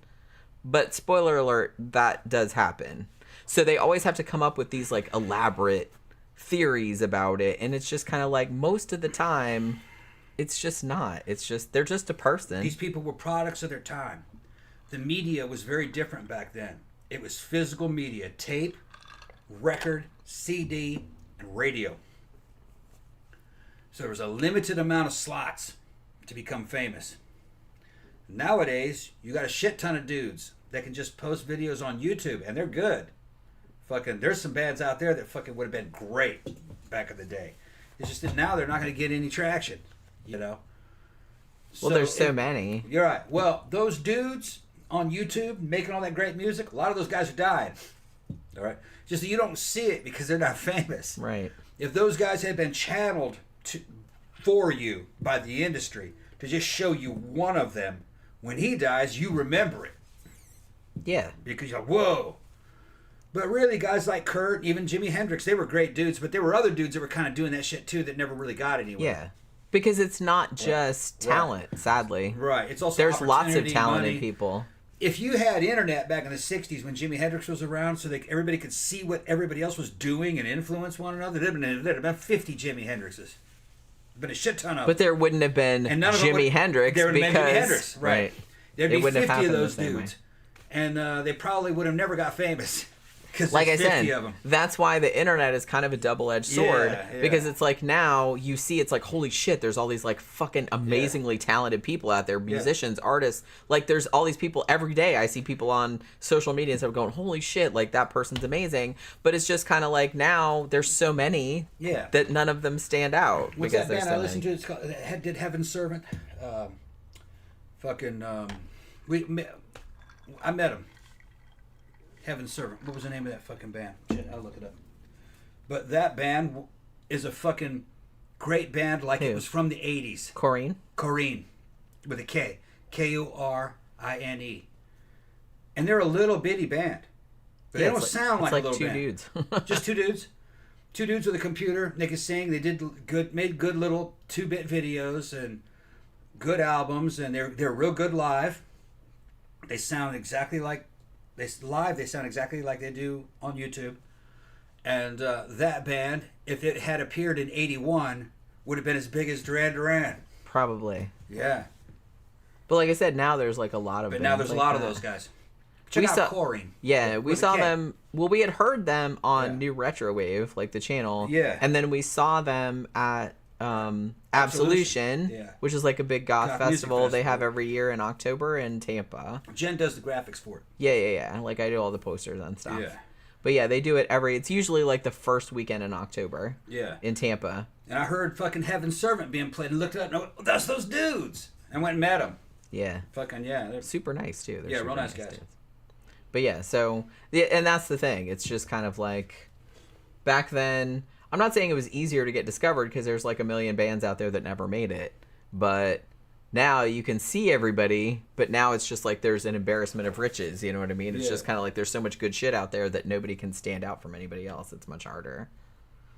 Maybe it was easier to stand out back then. And the thing about it, like I said, it doesn't necessarily, I mean, talent helps, obviously. If you're untalented, you're not going anywhere. But talent helps, but you also have to be in the right place at the right time. The right people have to see you. You have to have the right connections. Yeah. There's a bajillion other factors because there's tons of talented people that never fucking made it. Yeah. And like sometimes, I mean, look at somebody, I know this is like a weird example, but like look at somebody like H.P. Lovecraft, for example, who never made any money off his writing in his lifetime. Then he fucking died kind of young. Mm-hmm. People only know who he was now because of August Derleth, like his friend, and like all of the other authors like publishing stuff like in his mythos. Yeah. And it's like now we know who he is and he's super famous, but back then like nobody would have known who he was really, unless you were like in this real nerdy. He's kind of living off his wife and money. A bit, yeah. And like, you know, he came from like a sort of wealthy-ish family, but I think they were kind of on the decline. But that's the thing. It's just kind of the shitty thing about even like a lot of artists, like look at Van Gogh or somebody like that. Like he didn't really get a huge amount of success during his lifetime. It was only after he was dead. Yeah. You know, which is kind of shitty. But yeah, so saying all that to say that I don't have any beef against Courtney Love. I know a lot of people like hate her, and I don't. She does say dumb shit, and you know, like I said, runs her mouth more than usual. But I don't really think she's any more obnoxious than like some other celebrities. She never really bothered me all that much, so I don't really get the hatred. You know what I mean? I don't really get it. And she didn't bother me at the time either. So, and honestly, she you know, she started out in bands when she was younger. Like, she had a very troubled childhood, too. Like, her mom was, like, a psychotherapist or something like that. They grew up it was, like, some kind of... She moved around a lot, but they lived, like, in a hippie commune, and she lived in New Zealand for a while, and then, like, there was a whole thing where... I think when she was a teenager, she got sent to reform school. I don't remember what she did to get sent there. It wasn't anything that bad. But, you know, she kind of ended up like that. So... It was that kind of whole situation too. But she got into music early, but then she kind of decided she wanted to be an actress, and she was in Sid and Nancy, the Alex Cox movie. She had like a small part in that. And then she was in Straight to Hell, which came out in 1987. Like, and she was like had a big role in that. So she was kind of thinking more along the lines of actress. And then after that, she was like, fuck this, and then went back more into music. But then, like, when she went back into acting later on, she's actually, like, a really good actress, I thought. She was in The People versus Larry Flint, and she was fantastic. She was fantastic in that. Have you seen that movie? No. About Larry Flint, the publisher of Hustler, right? Oh, yeah. That's a great fucking movie. Yeah, I saw that in the theater. Yeah, I think I did. And she's great in that. She might have got did she get an Oscar nom? Or Golden Globe? Maybe. But she's fucking great in that. She was in Man in the Moon with what's his face? Jim Carrey was in that, right? Yeah. About what's that comedian's name that did the Mighty Mouse? What the fuck? Yeah. You know what I'm talking about. I'm getting kind of drunk, so I can't remember people's names. But you know, huh? Andy Kaufman. Andy Kaufman. Yeah. So yeah, she was in that too, and she was in that movie. Well, when she was in, so here was another thing. So when she was in People versus Larry Flint, now like Edward Norton was in that too, and she said that her and Edward Norton were dating, and he denies that up and down. I'm not sure who to believe. I mean, he said we were friends and stuff, but we didn't have like any romantic shit going on. Now, according to her dad, who from what I know of her dad, like from everything that I've seen of her dad from documentaries and stuff, he kind of seems like a shitty person. Just gonna say that. I mean, he seems like a shitty person that was maybe not there for her when she was growing up, and is now like, well, she's kind of famous, so I'm gonna like, piggyback off this shit. He kind of seems like that to me. But he told the guy that was making the documentary that, she said she was gonna marry Edward Norton, which I don't know if she ever told him that or not. But she did say she was dating Edward Norton, and he said they weren't, but I don't know if that's true or not, so I'm just throwing that out there. Another thing that I didn't know about Courtney Love was that back in 1984 she actually fronted Faith No More for a brief time. Because she was kind of like, they said, well, she basically just came in and said, I'm gonna like lead this band, and they were like, okay. So they just let her do it for a few months, and then I guess they just broke up. But they didn't break up, but she just left. And like I said, she spent some time with Julian Cope, which I didn't know about because she was in Liverpool. And that's where that whole scene was going on. And she had an all-female band for a while, like I said, with Kat from, who would later be in Babes in Toyland, and Jennifer Finch, who would later be in L7. So she knew, like, all of those quote-unquote riot girl. I'm not sure I love that term. It seems a little dismissive. But they probably didn't make it up. No, they didn't. I think that was a media term that was... Yeah. It just seems a little like belittling is all I'm saying. Because one thing that used to bother me, R's and shit. And I think it was 3 R's actually. R's, yeah. Ooh, we got 3 whole R's. But yeah, so another thing, hard shit. Another thing that used to bother me back in the day, and this back in the 90s, was that if you had a band that was all women, they would always like point that it's an all-girl band. I'm like, you'd never say it was an all-guy band. Yeah. Because they just assume that a band is all guys, so they have to like say that it's an all-girl band. I don't know. I just thought that was really weird. Well, but yeah, what I thought was funny at the time is that the music media was trying to point that out as if that was a big deal. We were the customers of the time, and we didn't notice. We didn't give a shit. No. We didn't give a shit. We were like, okay, yeah, it's a good band. Check those chicks out. Yeah. You know, it wasn't. Yeah, no, I mean, it's all girls. We didn't really kind of care. Yeah, I kind of feel like nobody that I knew or hung out with at the time, they just were like, this is a good band. They didn't really point out, it's all chicks. Like it was some. Well, you know, another thing is that we grew up with it. I mean, at fucking 81, we're listening to Bananarama. Well, and like I said, a lot of 80s bands, like a lot of post-punk bands, were mixed. Yeah. Too. Yeah. Like were men and women. Men and women, so that wasn't a big deal. And nobody if it really. was all women, then that was cool. It was cute. And nobody really made that much of a. Especially if they were all kind of like either attractive or interesting. They didn't have to be pretty. They just had to be interesting. And a lot of the well, like I said, pretty is not. Pretty fades. Yeah. Interesting is forever. Yeah, they had to be interesting. And you know, Courtney Love fell in that.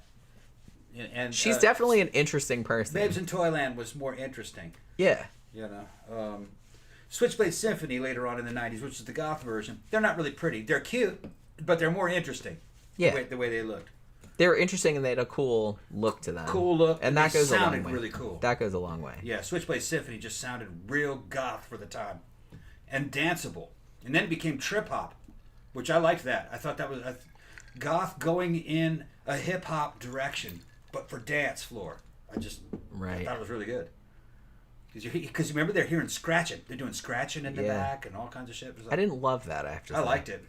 I had a bunch of their albums, but once they started going in that direction, it was just kind of like, you know how Fields and the Nephilim? Yeah. How they were kind of like an old school, like, dusty western goth rock band? Yeah. But then, like, the longer they went on, they almost went kind of like goth metal. Metal, yeah. Black metal. And, like, I bought one of those albums, and I was just kind of like, I tried to like it, and I just couldn't get into it. Yeah, no, it went to too metal. Well, I think they just wanted to have...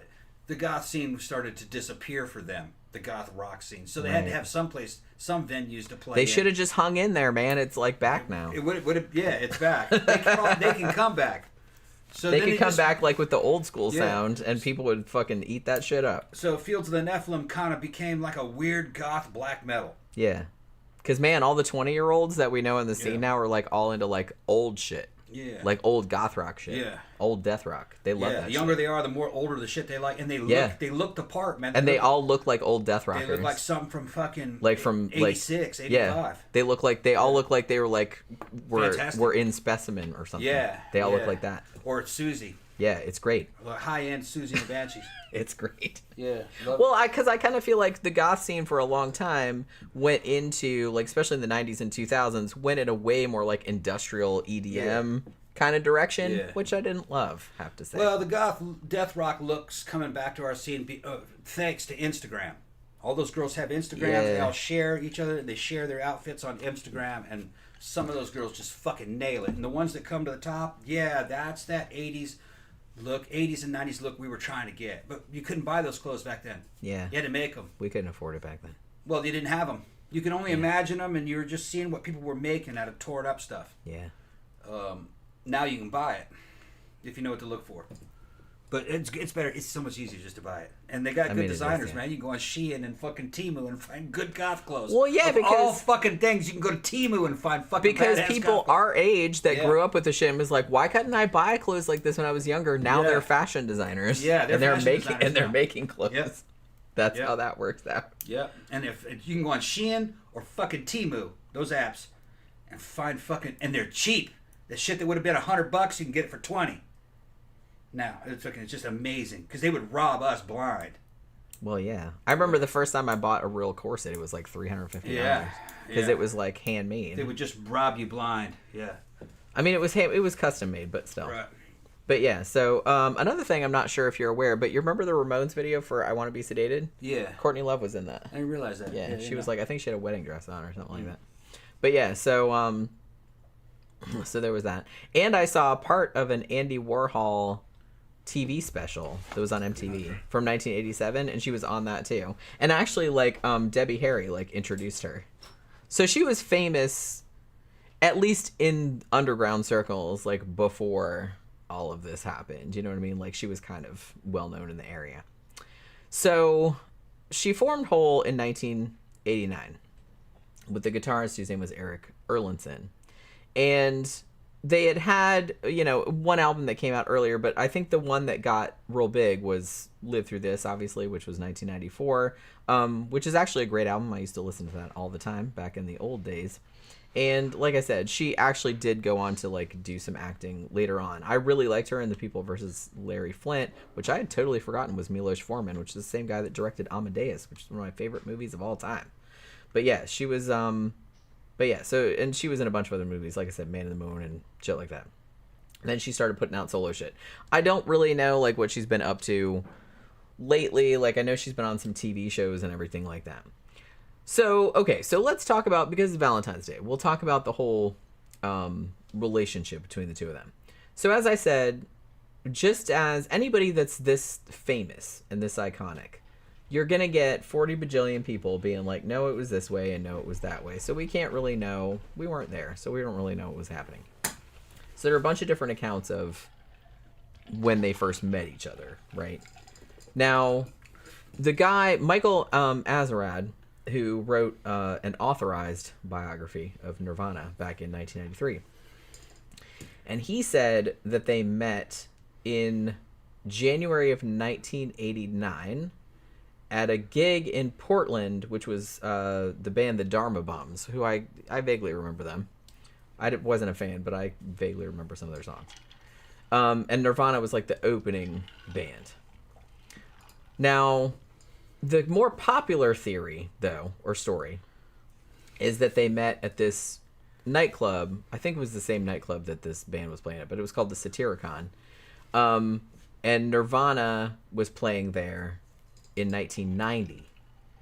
And according to this account, Nirvana was actually supporting Mudhoney, who are also actually a really good band. And Nirvana were so, like, not really all that famous at the time that Nirvana was misspelled on the flyers, which is dumb because that's a word. Yeah. So it's like, I don't really know, but they spelled it with an O and A instead of A and A. I'm just like, what retard did that? Okay, that's nice. But yeah, can you imagine? Nirvana, huh? No, like Nirvana. Nirvana. It Okay, was kind Nirvana, of like, right. I'm just like, okay, way to proofread. Yeah.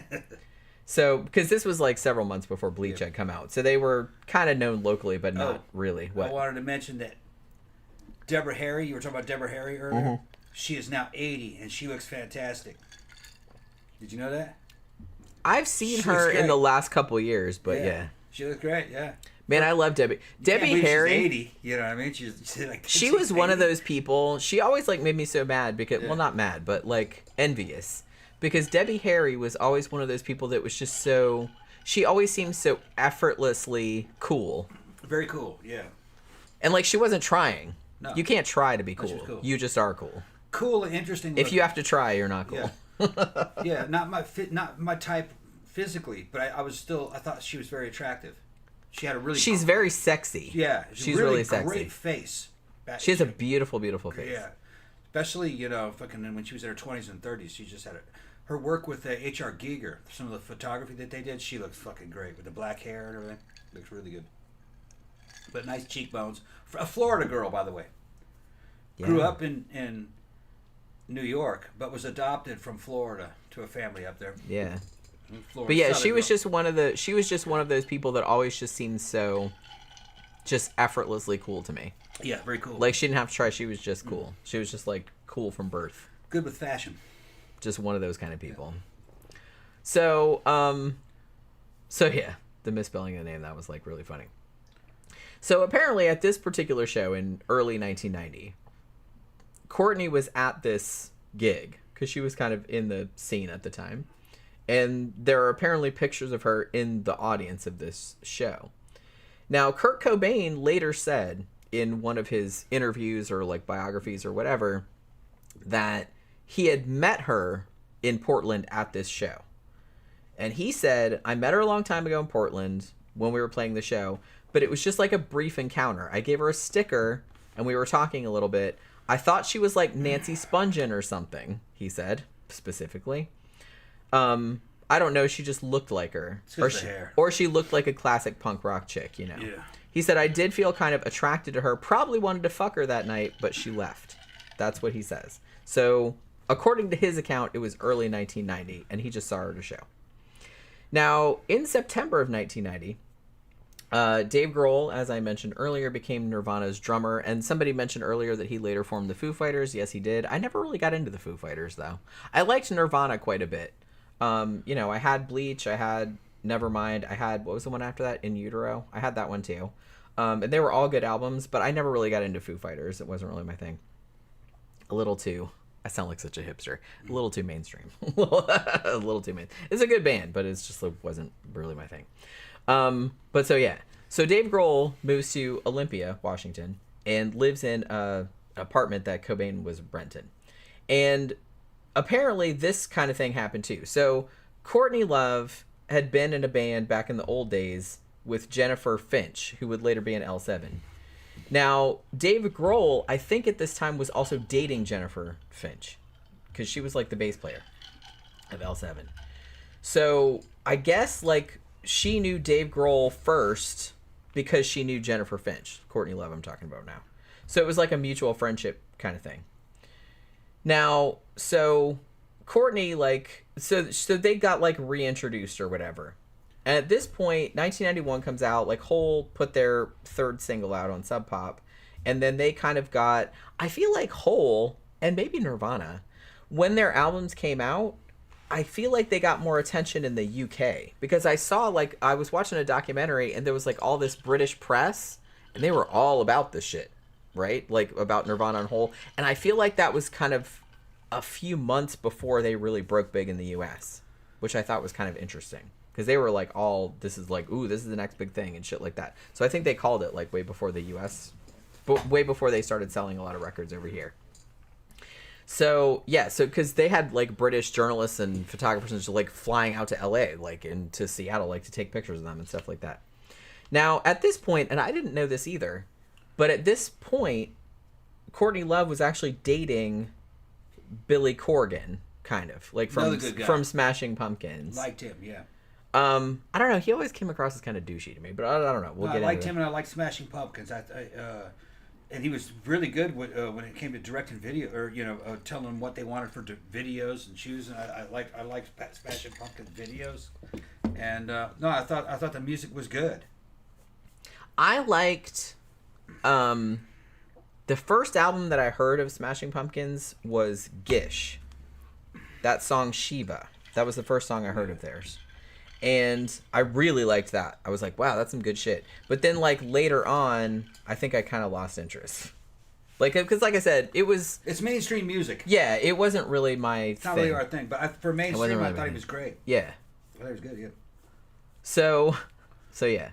It was really good quality. Yeah. Very good quality music. I can appreciate it. Yeah. It's just I'm not going to listen to it 24/7 because it's not really. It's kind of for normies. It's not really my thing. It's goth music for normies. Well, the funny thing about it, and I don't mean this to be offensive in any way, but it's just kind of like when we were in high school and a little bit afterward, like in college and stuff, like in the late 80s, early 90s, like when all of these bands started getting popular, like when Nirvana got popular, it seemed like they popularized like everything that had come to, like Pixies got popular, like fucking, and then all the bands that came in, and so we check out. But yeah, we did kind of. So it was just kind of like, but a lot of bands that happened, like, and Smashing Pumpkins, Pearl Jam, and stuff like that, we called that alternative primer.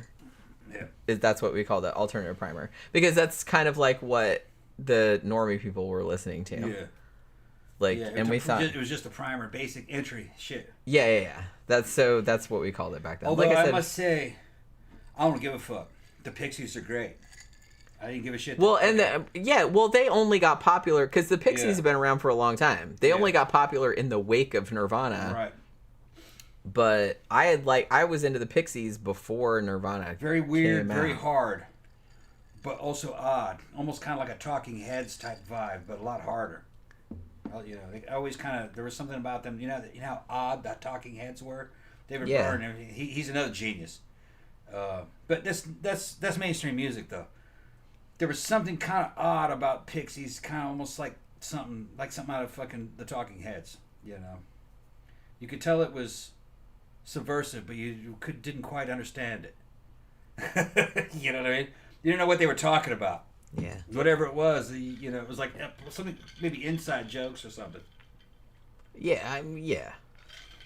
But so that was kind of the thing, and we're maybe coming at it from a different perspective because we listened to real underground shit. Well, we knew a lot of this stuff before it got popular, and Right. we were just kind of like I said, I don't mean to sound like a hipster because that sounds really douchey, but we were. I mean, I remember when this happened and being like, oh no.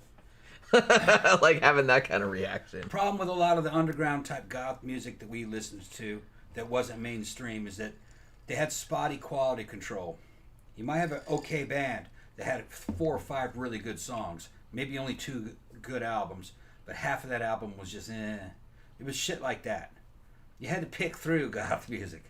Yeah, I mean, well, it's just like anything else. Yeah. It's like, 90%, well, I'm not going to say 90%. Yeah. That's a little negative. But I'm just going to, maybe 75% of stuff that comes out is not that great to mediocre.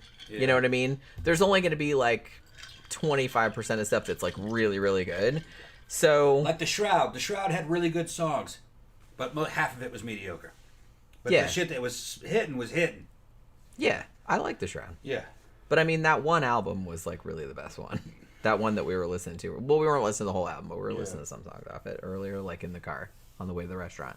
But it's kind of the same thing with anything. Most of the stuff that comes out is just going to be okay. Yeah. You know what I mean? There's not going to be anything that's going to like fucking blow your socks off. Yeah, and then Christian Death, which is a fucking favorite of ours. There were 2 of them. Valor's version of Christian Death. And then fucking Roz Williams' version of Christian Death. You got to go with the Roz Williams was really kind of the quality, original sounding Christian Death. I don't hate Valor. It was just not... Yeah, Valor was... About half of his stuff was good. Well, it was good. It just was a different band. Roz was a hard act to follow. Yeah. I will say that. Yeah. Roz Williams' version... Valor's version of Christian Death wasn't the same band. We've talked about that. It's very, very rare that when a band changes their lead singer, that it's the same tenor of the band. It's like not really the same, which is dumb because it's like you would think it's hard. It is hard to like replicate a lead singer, even though there's a million things going into a band. There's a guitar sound, there's a everything like that. And I don't mean to demean There's only 2 examples of changing your I know lead what one of them that is. Worked out. One of them was AC/DC. AC/DC, yeah, that's what fucking, I got a shit ton of respect for fucking Bon Scott. He was the original. He was great. Then he came out with Brian Johnson, Back in Black, and he was fucking badass too. It was a similar sound, but they didn't try. He was not trying to be I just said his name. Was not. You're not trying to be Bon Scott. He was not. Yeah, he was not trying to be Bon Scott. He was just a good follow-up. Right. And then in Iron Maiden, Paul Di'Anno was the original. I actually prefer Paul Di'Anno, but Bruce Dickinson was also a fantastic singer. He sounded totally different, and he had some of the best Iron Maiden songs were Bruce Dickinson songs. But I go back and listen to those first 2 Iron Maiden albums to this day, and I go, that was hard to beat.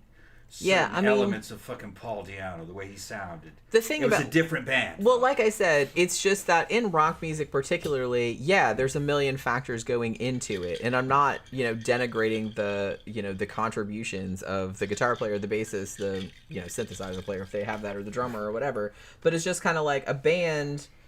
If they have a singer, and especially if they have a distinctive singer, you're going to associate the shit with that singer. Yeah. So I kind of feel like if you're going to do... Okay, if something happens to your singer, please do a Joy Division / New Order, because Joy Division, Ian Curtis committed suicide. All of the remaining members said, well, we're going to continue, but we're changing our name. Yeah, under a new name. Because you can't replicate, and you really can't replicate Ian Curtis's voice. Nobody could. When Van Halen got rid of David Lee Roth and replaced him with Sammy Hagar, I remember everybody flipping out about that.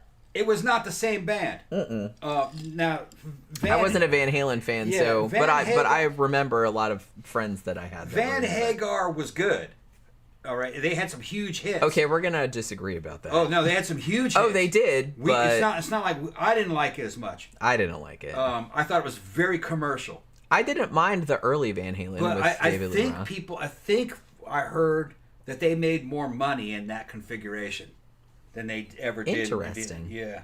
They were a was a lot huge more commercial. fun with David Lee Yeah. Roth. But the I will thing, say that. is that if you ever watch an interview with David Lee Roth, he's insufferable. He's just a goofy, dorky. He is, yeah. And you just. But the it's music almost- was fun. The music was really. And I good. swear to God, Yeah. but I swear to God, if I hear the fucking Van Hagar song right now one more time, I'm gonna punch a baby. Yeah. Yeah. I hate that fucking song. And there was something about David Lee Roth's goofy fucking ass. He's goofy in person, but on an album there was just something sexy about him. His delivery. Yeah, like I said, it was just fun. Yeah, it was just fun. Yeah, and I'm not a Van Halen fan. My dad was into Yeah, that. yeah. My dad was into that. I used to listen to it in high school, fucking if I was smoking weed.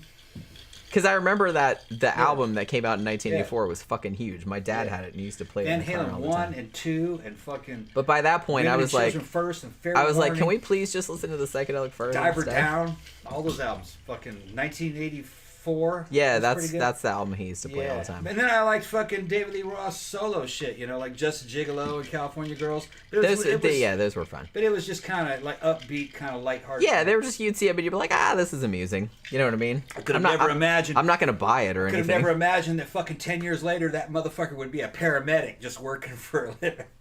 Like any old. Ain't that something? That's crazy. You get in a car wreck and fucking David Lee Roth is fucking putting you on the stretcher. Wouldn't that be Poor surreal? guy.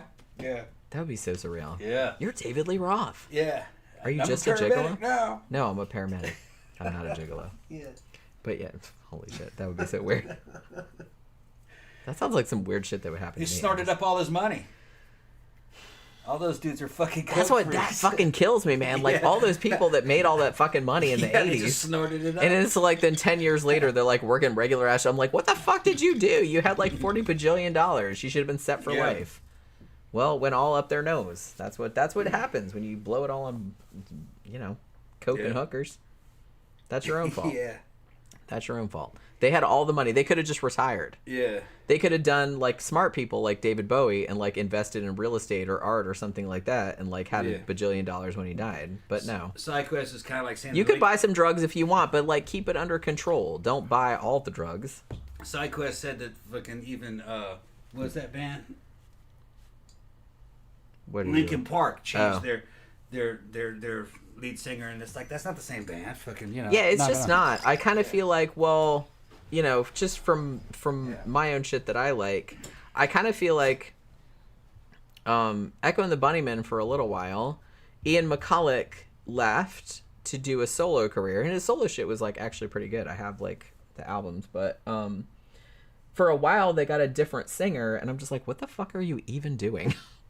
Like, just change the name, because at that point there was only 2 original members left, because Pete DeFreitas, the drummer, he died like in a motorcycle wreck in 88, 89. I saw them live in 87, and I think he died only a year or 2 after that. But Ian McCulloch he has such a distinctive voice that it's like you can't replace that. It's not going to be the same. You know what I mean? They tried it for a little while, and then they were like, nah, fuck that. And now I think they kind of did some shit with him later, but like they all kind of got back together and did revival shit. But I was just, at the time, I was just kind of like, what the fuck are you even doing? Just please form a different band. Like I said, please take the example of Joy Division and New Order, where they knew enough to be like, Ian Curtis cannot be replaced. We are no longer the same band as that. We're the same members, except for him, because he died, obviously. But we're all going to stay together and do a similar kind of music, but more dancey and poppy. And they just started over. They just called themselves a new name. And it worked out fine. They were hugely famous. So don't worry about it. But I'm just saying, it's dumb. Like, trying to stay in the same band with a distinctive singer like that. It's just, it doesn't work out. You can replace other band members. Not the singer. Not the singer. So, yeah. So, where was I? All right. So Courtney Love dating Billy Corgan back in the day, which, like I said, I didn't even know they were a thing. They were for a little while.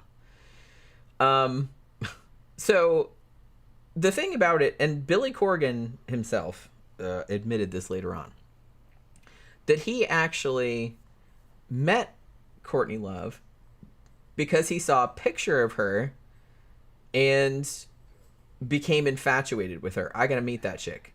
And so he calls up the lady like at their record company or whatever and wants to like set up a meeting, which seems a little weird, like stalkery to me, but okay. I guess that was how they did shit back then. So he just saw her picture and was like, yeah, I want some part of that action. And yeah, so Billy Corgan, he says to Howard Stern, there was an interview with him about this on Howard Stern. And she's like, I was on our record label. They sent a box of music, and one of the singles was her new single, like the whole single. And I flipped over the record, and I looked at her on the back, and I said, I need to meet this woman. So I called the woman at the record label and kind of arranged for her to stay at my apartment when they came through town with the band. Like, they could crash there, like, while they were playing in town. You know, back in the day, you know, indie style, the baby doll dress. I mean, come on. That's what Billy Corgan said. Yeah. And then Howard Stern says, oh, you couldn't resist. He's like, it was like an indie fantasy. Yeah. So Billy Corgan set that shit up. And so, okay, I was talking to Tom about this earlier, and I just thought this was really funny. We'll get into this whole, like, drama, because I thought this was hilarious. I didn't know any of this happened. So he was kind of, like, thinking about that. But then, I guess Courtney, like, met Kurt Cobain again. Like, because Kurt's in LA, they're recording Nevermind. And Courtney Love, at this stage, only lived a few blocks away from Kurt's apartment. So Kurt goes to, like, a Butthole Surfers and L7 show. And Courtney Love was there. And apparently, like, they ended up talking. She was there with some British journalist that was interviewing her for something. Because, like I said, she was also kind of famous. But I think they were more famous in Britain at the time. And so they're all talking, and she gives Kurt her phone number. And he called her, like, later on or, like, in the morning. And it's like, hey, we'll meet up tomorrow. But then he didn't show up for whatever reason. So I was like, okay, that's nice. Now, another story says that Courtney Love like made a lot of advances toward him, like she really liked him, and he was just like, no, like trying to keep her away. I don't know if that's true or not, but like there's different stories about it. He basically said later that, and this is a quote from him, he said, I was determined to be a bachelor for a few months, but I knew that I liked Courtney so much right away that it was a really hard struggle to stay away from her for so many months. So there was that. But he did kind of stand her up on that date, but he was just kind of like freaking out about it. So I guess that Nirvana and Hole like did a show together. They were opening for Dinosaur Jr. Do you remember them? Yeah, I remember them. And then I remember all of this shit. It's just very vivid to me still. This was like right after I got out of high school. I remember all of this stuff going on. So they're gonna stay in they're doing a show in Chicago, which is where Billy Corgan lives, so they're all gonna stay at Billy Corgan's place, and at this point apparently Billy Corgan and Courtney Love are a thing. Like, this is when they become a couple or whatever. So I guess later on, so this goes on for a little while, and then there's a bunch of shows, like Nirvana is there. This is in September of that year. Smashing Pumpkins, they're in Rotterdam. And they said, yeah, Billy Corgan and Courtney Love were kind of smooching and stuff backstage. And then after Courtney and Billy left, Kurt wrote on the wall, Courtney plus Gish. Now, Gish was the name of the album, like the Smashing Pumpkins album, if you guys don't remember. And then a friend of theirs was like, I don't know, maybe Kurt had a crush on her at the time and didn't know how to approach her and was like upset about it because like she left with Billy Corgan because they were dating at that time. Now, so about a couple weeks after that, Nirvana released their album, Hole released their album, which was pretty on the inside, and the Nirvana album obviously was Nevermind. They both got like really good reviews by the British press in particular. Like I said, it kind of took a while for it to seep into the American mainstream for whatever reason. Now, this is kind of funny too. So later on that month, Nirvana's playing in Boston, and Kurt meets this girl. They call her a busker, so I guess she's like a street musician. And her name's Mary Lou Lord. So he kind of hangs out with her. He invites her to, like, come on the bus, like, on the tour bus for a while. Like, so she tours with them for a little while. And Hole, at this point, they get, like, the #1 single, like, on the alternative chart in the UK, not in the US. But neither album is really causing any attention in the United States at this point. Like I said, I kind of feel like they got popular in Britain before they got popular here. And in October, Courtney decides she's going to fly to Chicago to hang with her, who she thought was her boyfriend, Billy Corgan. She gets there, and he's with some other chick in his apartment.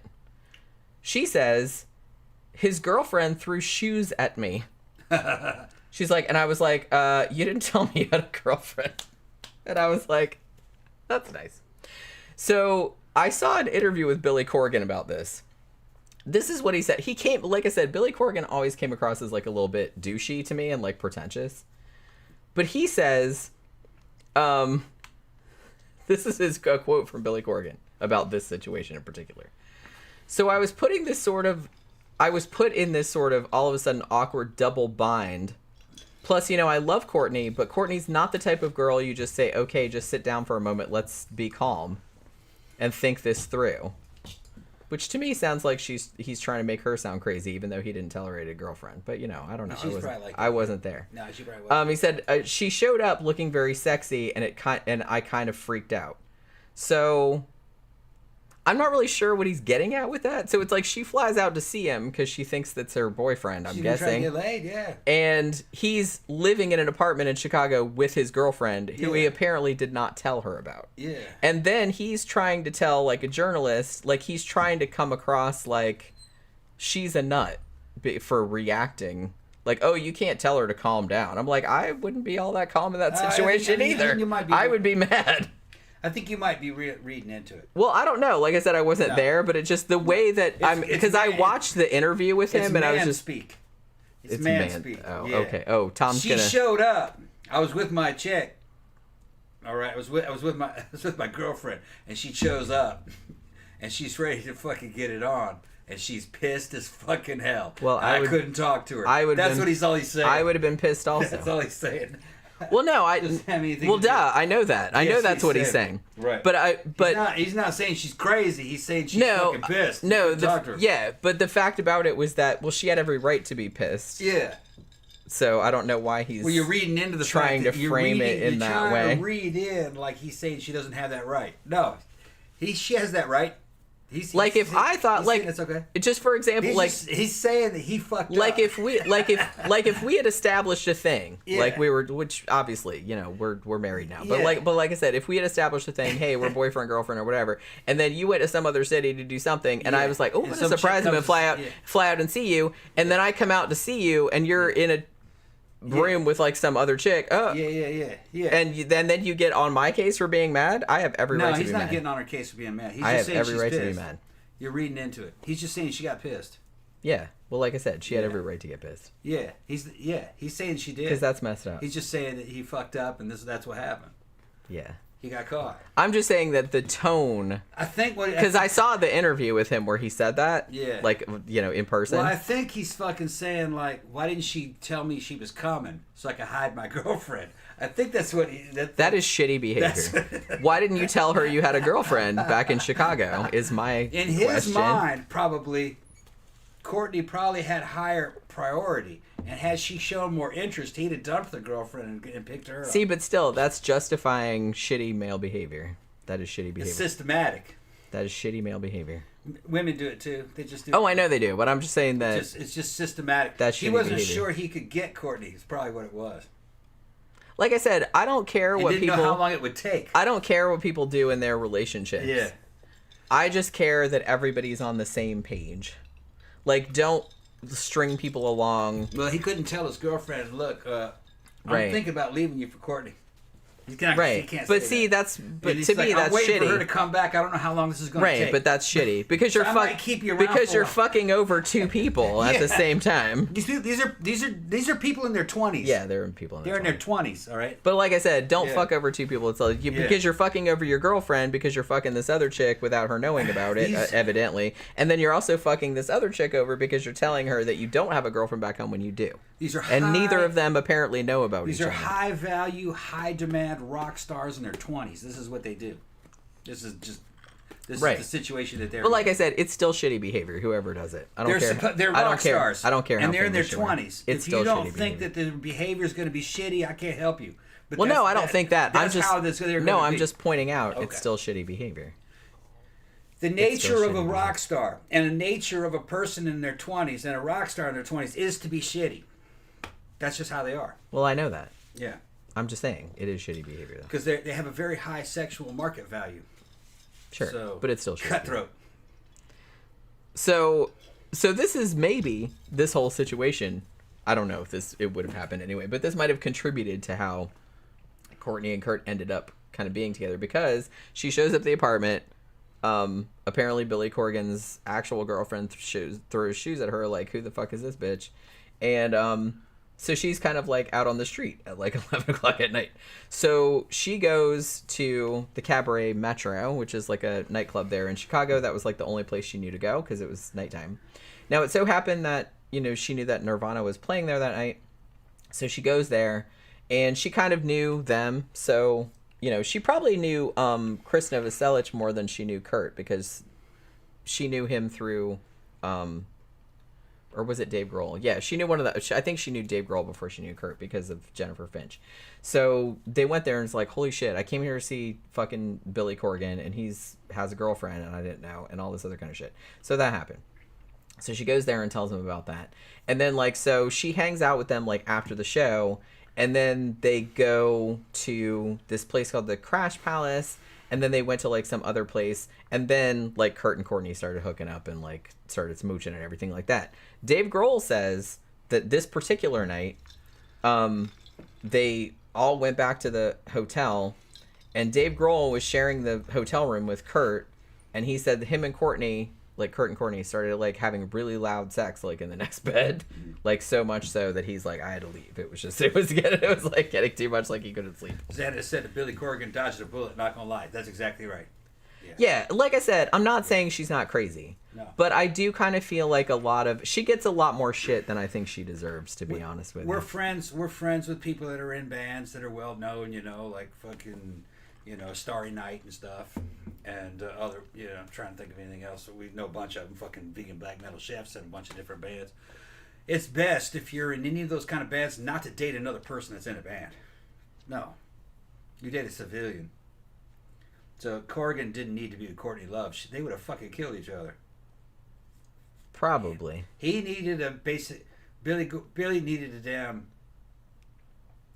a band girlfriend, a girlfriend that was a fan. That's what Gary Newman did. To his credit, he married his biggest fan, who was the head of his fan club. They have beautiful children, beautiful daughter who's fucking singing, and in some of the videos now she's grown and everything, and there's no conflict there. It's a family business now. That's really the way to go. If you marry another artist, there's just gonna be nothing but fucking your competitors, man. It ain't gonna work out. Yeah, it's the thing about it is that I don't know. I kind of feel I don't want to say that across the board, but it does seem like when two artists get together, yeah, you have a lot in common and shit like that. But also, artists are kind of crazy. I should know. And they would be competitors. And, that too, but it's just even if you have different art forms, sometimes your crazies match up and sometimes not so much. I kind of feel and actually somebody that purported to know them in the Kurt and Courtney documentary, she said, because the interviewer asked, well, why do you think Kurt and Courtney got together? Because they seemed like total opposites. Kurt was super reserved and quiet, and she was very loud and outgoing, and she was always getting in fights and shit like that. And she said, I think that was maybe why what he liked about her was that he liked that she could do shit that he couldn't do. Like, he was very happy to let her take all the spotlight because he didn't want it. You know what I mean? So she's like, I think that was part of the dynamic of their relationship, was that he was, because I will say from everything that I've seen and clips I've seen of them and stuff like that, they did actually genuinely seem to love each other. Was it a destructive relationship? Oh yeah. But I do think that they did actually love each other. Yeah. But it wasn't going anywhere good, obviously. No. You know? Love isn't enough. That's only one. It's not. It's sad to say, but it's not. It's only one of the factors. It's not. Yeah. And especially when a situation like this, where, like I said, both of them were fairly famous. Yeah, he was more famous than she was, but she was quite famous also. Both of them were into drugs, and it was just kind of like not a good situation. Like I said, it was not quite as bad as Sid and Nancy, but a similar kind of dynamic, I feel like. And that's another thing too, is that I feel like because of the similarity between, you know, Sid Vicious and Nancy Spungen, I think that a lot of people kind of projected that onto them too, and like, you know, made her maybe come across as more influential over him than she was, or something like that. And now some people that knew her did say she was quote unquote a harpy, which, like I said, I can see that, but I don't know how much of that was exaggerated. She does kind of come across like that, but I don't think she was controlling him in any way. I think he was just quite happy to be like, yeah, whatever, she's doing her thing, and she's very outgoing and very outspoken, and he just wasn't like that.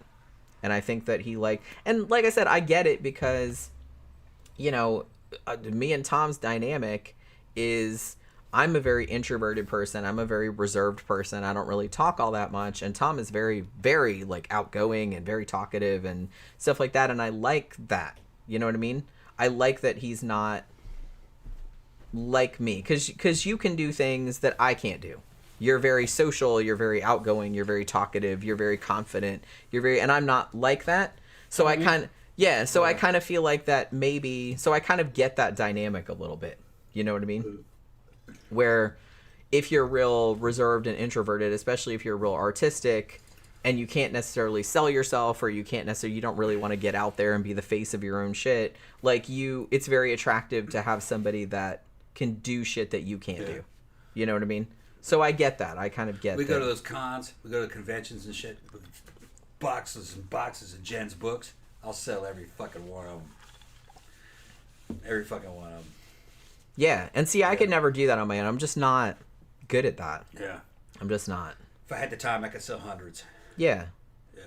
Because, like I said, you're just really good. I'm trained for it. Yeah. You're just really good at that, and I'm just not good at that. And I don't really have a thing where, you know, you guys know I'm, like, really self-deprecating. It's just, it's really hard to sell your own shit. And the drunker I am, the more I'll sell her books, because we'll be drinking at the fucking conventions. Yeah, we do a lot. Yeah.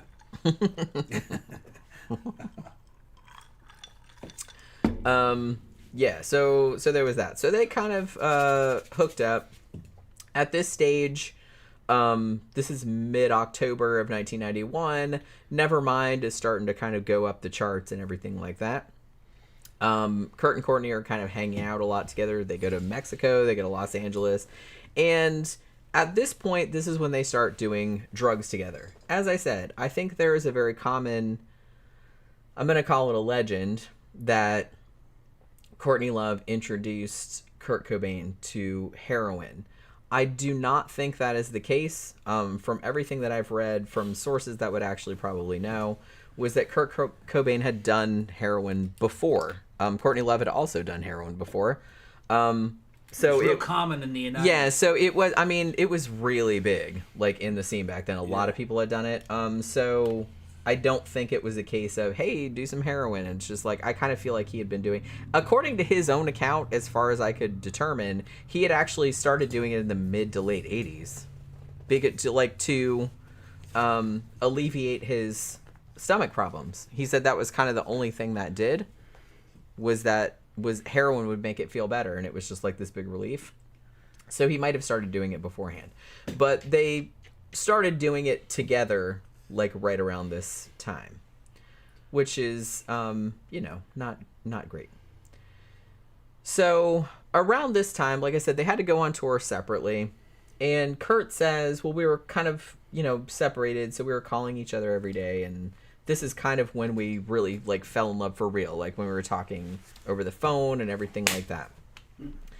Now, this I also thought was a very funny story, because I was like, look at these dudes and their fucking shitty-ass behavior. So, remember the lady, Mary Lou Lord, that was the busker in Boston that Kurt was like, hey, ride the bus with us and everything? So, apparently, I don't know what Kurt told her. I wasn't there. But she kind of thought she was the girlfriend. And so she flies to London to be with Kurt Cobain, like, because Nirvana were touring Europe at this stage. So she flies to London, and she stays in Kurt's hotel room, like, the night that she gets there. And Courtney Love is in New York. And she does a photo shoot, ironically. She does a photo shoot that day in New York where she's actually, and I've seen the photos, where she's photographed wearing Kurt Cobain's sweater. Like, it was a sweater he gave her. It's like they gave each other clothes all the time, like when they were going to be apart. And so he gave her the sweater, and she wore it, like in the, it's kind of hanging off her shoulders or whatever. It was his like, sweater? Yeah, like in the photo. So meanwhile, she's getting photographed wearing his sweater, and he's apparently like humping some other chick in London or whatever. And so she's in New York, and then her next date was in Boston, like the next tour date. So she goes to Boston, where Mary Lou Lord was from. And then this mutual friend they had, who was like a DJ, tells Courtney, Mary Lou Lord flew to the UK, like, and is with him right now. Right before she was supposed to go on stage. Fucking, why that asshole do Which that? is pretty shitty. Yeah. So the story goes that this is where she came up with the words for Doll Parts, that song, that whole song, because she was fucked up about it, as you would be. So there was that. So after the show was over, like, she managed to get through it, I guess, she calls Kurt, and apparently the quote was, "Who the fuck is Mary Lou Lord, and why are people saying she's your girlfriend?" Mm-hmm. He denies the whole thing, even though the chick was right there. She's sitting right there. I don't know what you're talking about, baby.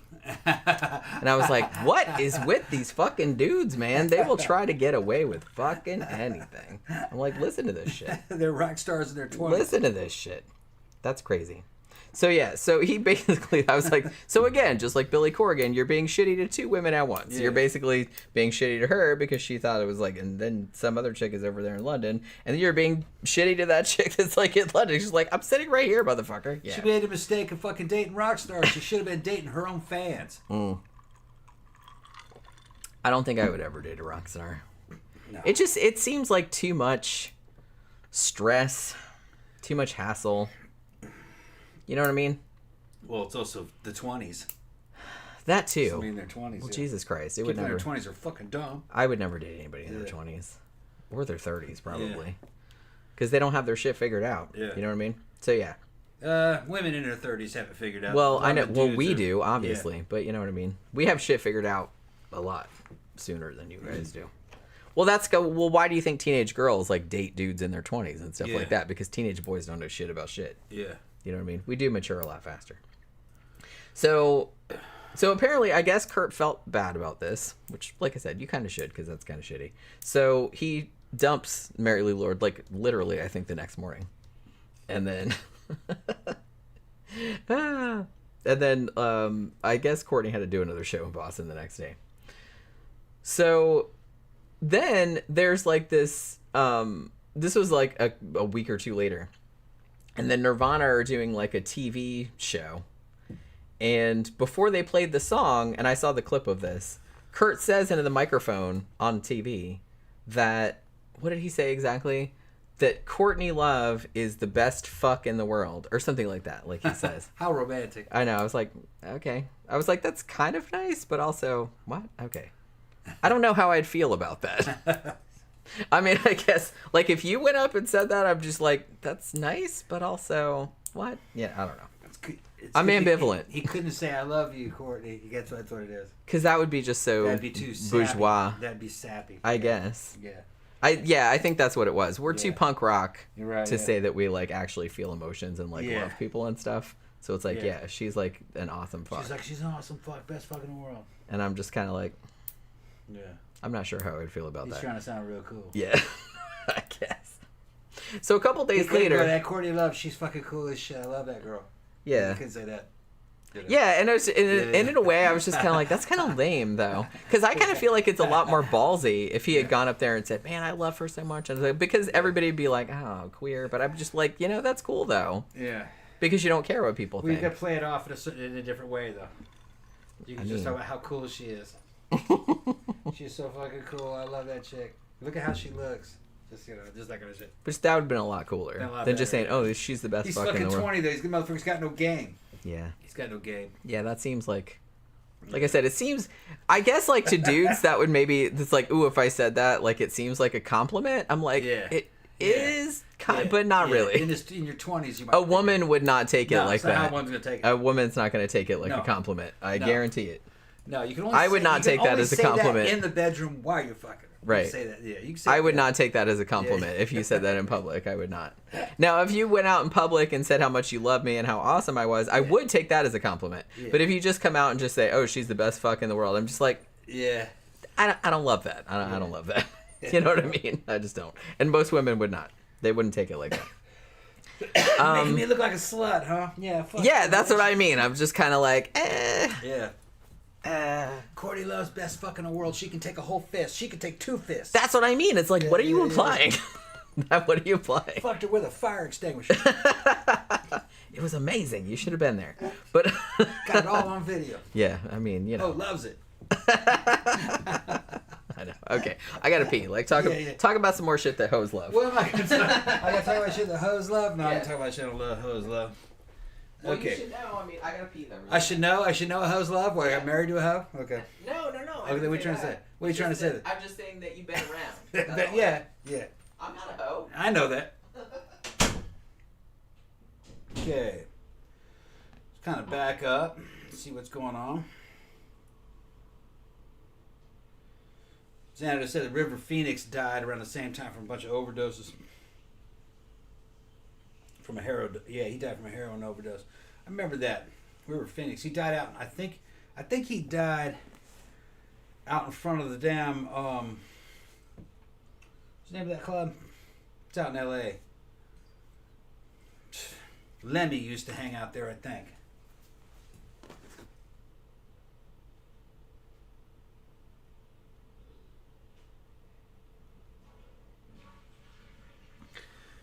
Okay.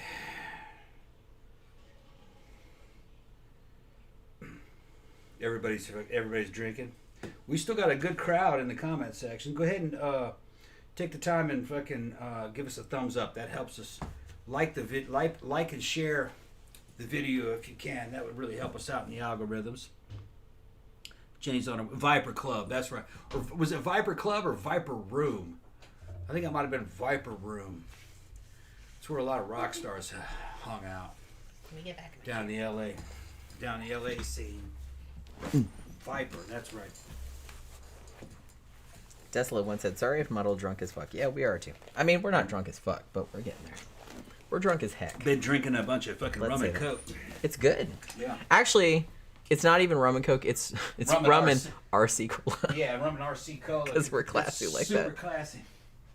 It's pretty good. I can't really tell the difference. I'm not a big cola person, so they all kind of taste the same to me.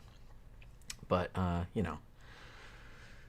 So there's that. Yeah, so, like I said, not real sure how I'd react to that. But apparently she reacted to it, like, pretty good.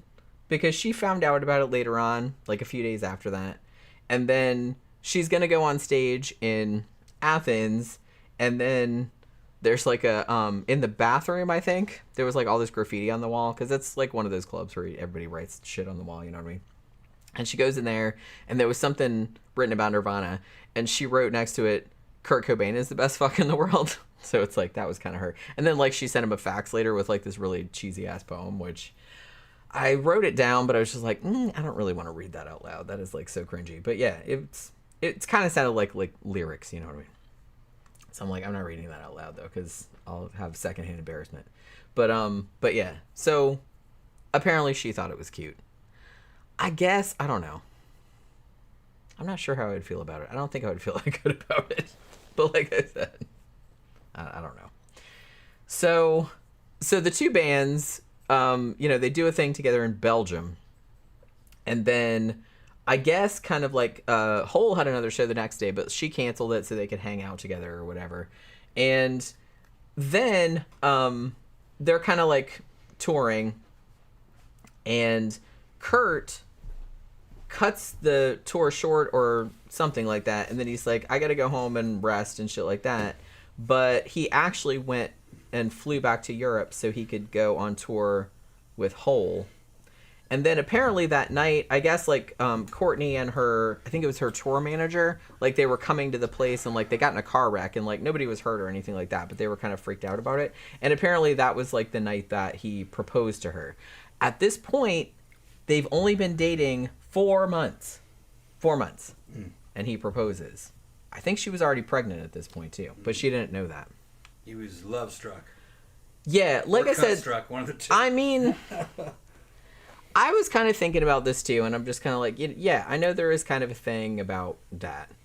But I saw a bunch of interviews with him after their kid was born and after they'd been together for a while, and he didn't seem resentful toward her. He didn't seem, I mean, he really did seem to love her.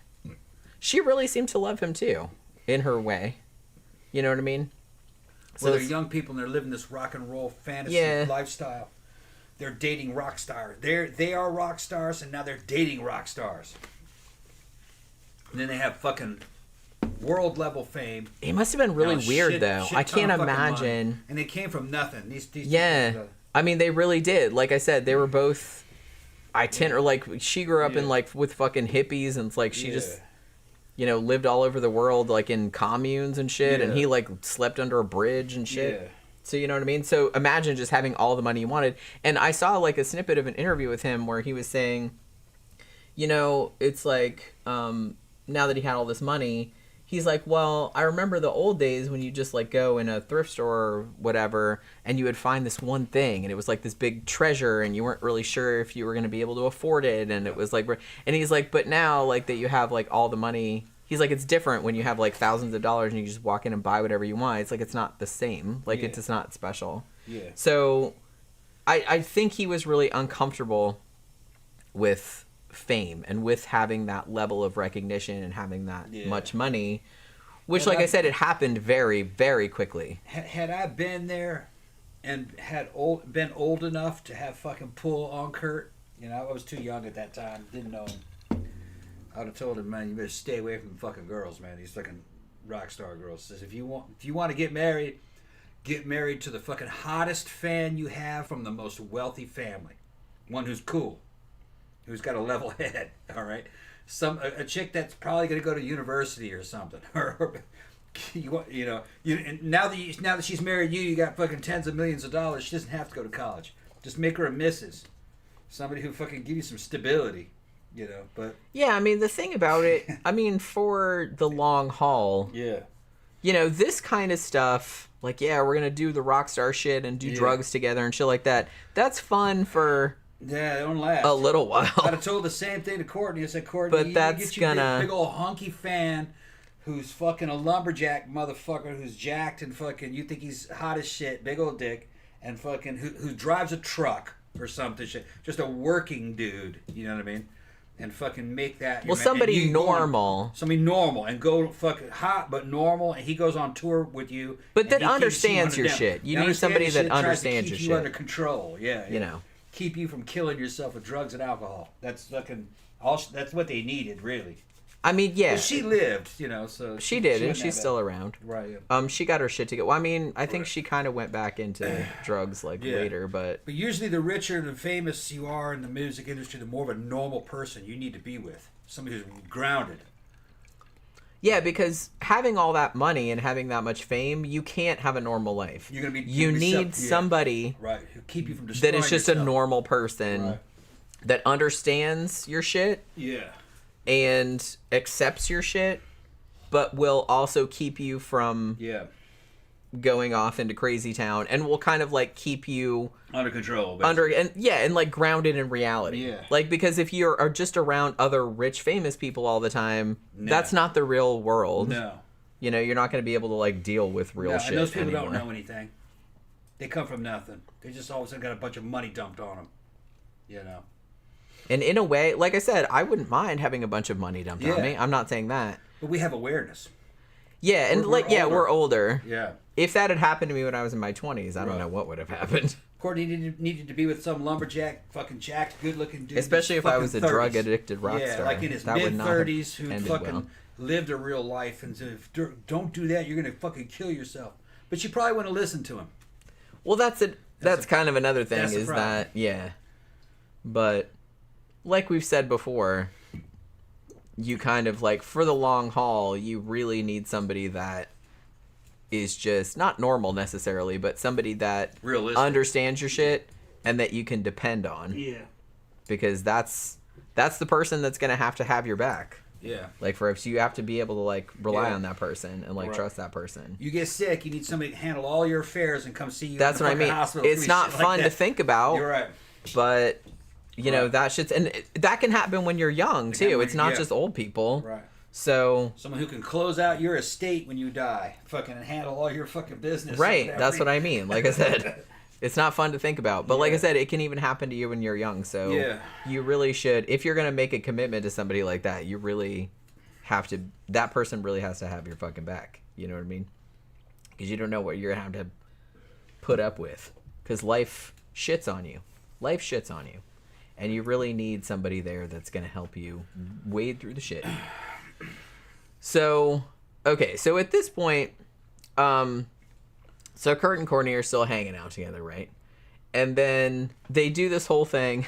This was kind of funny to me. And I saw this. She sent him a fax. This was in the 90s, you guys. So they were like faxing back and forth. So she faxes him something, which is like a joke about wedding vows. And she says, "Do you, Kurt Cobain, take Courtney Michelle Love to be your lawful shredded wife, even when she's a bitch with zits," as she did have a lot of zits back then, and siphoning all your money for doping and whoring? Damn. So she's self-aware, at least. And then at the bottom, Kurt just wrote, "Okay." So he was all right with it. And apparently, they found this fax in his wallet when he died. He kept it all that time. Damn. So, I mean, that meant something to him, I guess. So yeah, he did announce, that he was marrying her while he was wearing one of her baby doll dresses. That was another thing. He was asked many times about his sexuality, because he said when he was growing up, I mean, he was kind of a scrawny kid. He always kind of like wished he was more muscular, and he tried working out and stuff, but it didn't really work out, and he was always like really skinny. So he said he always got picked on, for being quote unquote gay. And he later said that probably, he's like, you know, if I wasn't with Courtney, I'd probably just be bisexual. So he was pretty like open about that. But he did like, you know, mention that he was getting married. Like I said, when he was wearing a dress, he did wear dresses a lot. And so, you know, their album gets to #1. They get fucking huge and everything like that. So the two of them get married in February of 1992. Now, a lot of people make a lot of this, but the dress that she wore at the wedding, they got married in Hawaii. And the dress that she wore once belonged to Frances Farmer, who was a very famous actress back in the day, who a lot of people associate her with like, oh, that crazy lady. But I think she was one of the women that was like put in the asylum because dudes were like, well, we think she's crazy. Let's just put her in there. Because, like, you know what I mean? She didn't seem that crazy to me. But I don't know. But she's kind of like shorthand for, hey, the crazy actress lady. You know what I mean? But so I feel like both Kurt and Courtney kind of had an affinity with her, the myths surrounding her. So she had a dress that had once belonged to Frances Farmer. So she wore that when they got married. Kurt actually wore green pajamas because he's like, he was too lazy to put on a tux, he said. 8 people came to the ceremony. It was on the beach. very famously, Kim Gordon from Sonic Youth, which is another fucking awesome band, she told Courtney, don't marry him, it will ruin your life. Yeah. Yeah. I mean, it kind of did. She saw that. Well, I don't know if it ruined her life, but rock stars shouldn't marry it did each fuck other. up her life a lot. Yeah. You know what I mean? It fucked up his life too, I guess. But she was like, whatever, you know, I love him, I just want to marry him, so. And she said later it wasn't his fault. He didn't mean to do that. You know what I mean? They just wanted to get married, so they did. So they had a daughter, Frances Bean Cobain, obviously. And she was born in August of 1992. I think she was a few months pregnant with her when they got married. Although I don't know, because there was a big thing about, and the law got involved in this too, because she talked to Vanity Fair because she said, oh, after we decided to get married and we were going to go on a honeymoon, and they basically just went on a drug binge. You know what I mean? Like they did all this heroin and stuff. And so people are like, oh, well, you're saying you did all this heroin when you were pregnant. And she's like, yeah, but she's like, but I didn't know I was pregnant at the time. I'm not saying that makes it better. I'm just saying that she said that she didn't know. And honestly, like once they found out, they both did try to clean up. Like they both went to separate rehabs. Yeah. Didn't work out all that good. But they did try to like keep it together, like while she was pregnant. You know what I mean? So at least there was that. They did try. But I don't think they succeeded, but they tried. So there was that. And there was a big thing too. It's just like, oh my God, was your kid born addicted to heroin and all this stuff? The kid is, I mean, she's grown now, obviously, Frances Bean, and she seems fine. Although I think she had problems with drug addiction too, like later on when she got older. But there was a thing too, like what was I was watching a documentary earlier that said that when Frances Bean, their daughter, when she was older and she had married this guy, and I think they were divorcing, and there was a guitar, you know the guitar that Kurt Cobain played on MTV Live, like Unplugged, when they did when the very famous like Unplugged session that they did. I remember that vaguely, which I think I had the CD and everything. Yeah. It was one of their best ones. Yeah, I remember the Cure Unplugged. Yeah, that was good too. Yeah. That was good too. But like the guitar that he played on that, the whole thing was that Frances Bean's soon-to-be ex-husband took that guitar, and his story was that Frances had given it to him as a present, like before they got married. But then later, like Frances and Courtney Love, like sued him trying to get it back because they were like, yeah, no way do we give you that.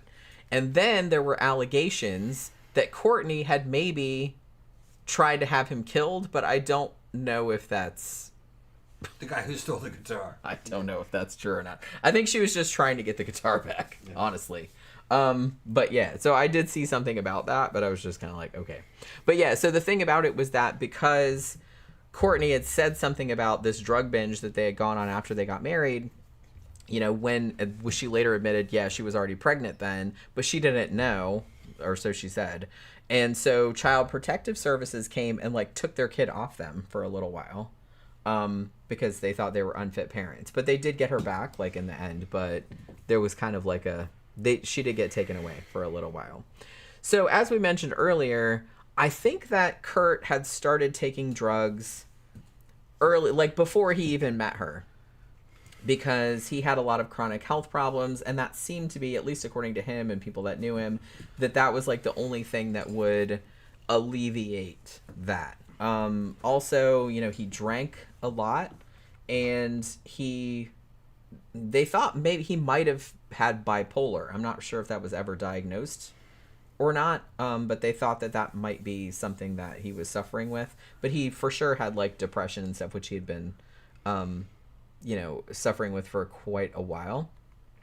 And as I said, he started using drugs like fairly early, like about 13 or whatever. And even Chris Novoselic, who knew him for a long time, said, yeah, he was on like drugs, acid, like he would take everything, like even back when he knew him, like back in the mid 80s. So, you know, so I think the stuff about Courtney like introducing him to heroin, I think that's probably bullshit, because I think he had started taking that a little bit before then, and he admitted that too, that was the only thing that made his stomach feel better. Now, he had a friend named Buzz Osborne who said, well, I don't think that the heroin was alleviating the stomach pain. I think the stomach pain was probably caused by the heroin, but he didn't want anybody to know that. But like I said, I don't know. That was just a friend of his. So I don't really know if I discount someone's own experience over the experience of their friend. You know what I mean? Now, so Kurt had started, like, his heroin use had started to get so bad that while they were on tour for Nevermind in 1992, it was really starting to, like, affect everything. Like, he'd be at photo shoots and he'd be, like, falling asleep. Very famously, they were doing, like, a documentary, and they were having his daughter Frances's first birthday party, and he, like, was just fucked up, and he just, like, wandered off, like, wandered out of the fucking shit.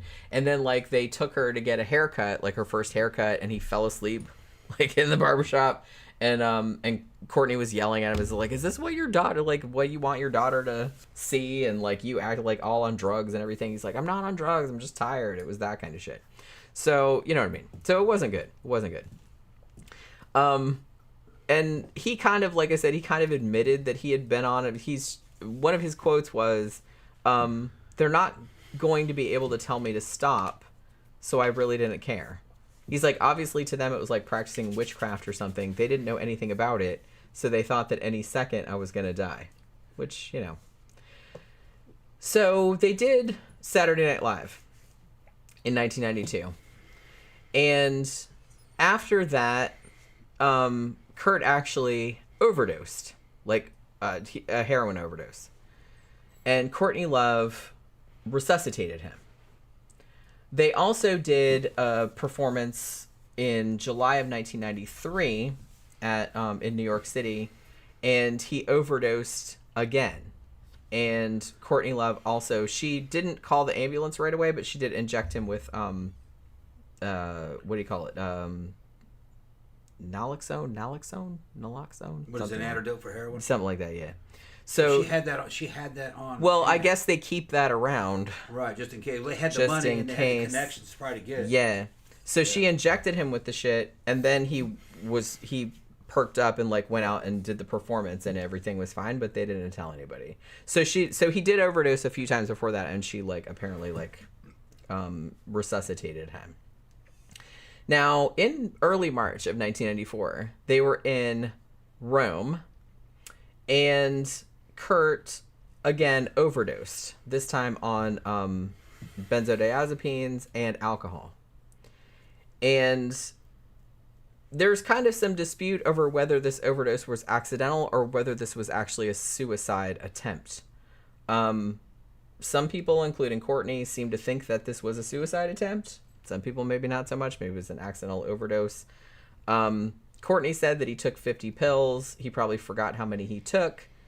But, you know, I don't really know. And then at this point, when this happened, I guess Kurt's cousin, who was a nurse, said, well, you know, there's a history of suicide in the family. I believe that 2 of Kurt Cobain's uncles had shot themselves, same as Kurt Cobain did. So she kind of pointed that out. But yeah, so that was kind of widely considered, I guess, like a suicide attempt at the time too. Now, I will say too, and I don't know if this is the case, but Courtney said later that she thought at least one of these attempts, that suicide attempt or one of the ones before, was maybe the result of Kurt thinking that she was cheating on him. Now, she admitted that she had thought about it and had she said there was a plan. So I guess she had planned to do it. But she never went through with it, you know, because she was in another city, like touring. And she said that Kurt must have been psychic because he, like, picked up on her thinking about it and, like, did that. I don't know how true that is, but that's what she said. Now, Tom Grant, who we'll talk about a little bit later, who is the private investigator who would later accuse Courtney of, you know, being behind Kurt's death, he alleged that she had cheated on Kurt with not only Eric, the guy that she formed Hole with, but also Billy Corgan, who she had dated before. And he also accused her of cheating on him with Evan Dando from the Lemonheads. Which, yeah, I remember them. I had a couple of their albums too, now that I'm thinking about it. But there doesn't really seem to be a lot of evidence to support that. She did date Billy Corgan, but that was before. That seemed to be before that, like, her and Kurt Cobain got together. Did she, like, hit him again later? I don't know. I wasn't there. Did she have sex with Evan Dando? I don't know. I wasn't there. But I'm just saying. I just, I kind of feel like there's not a lot of evidence for that.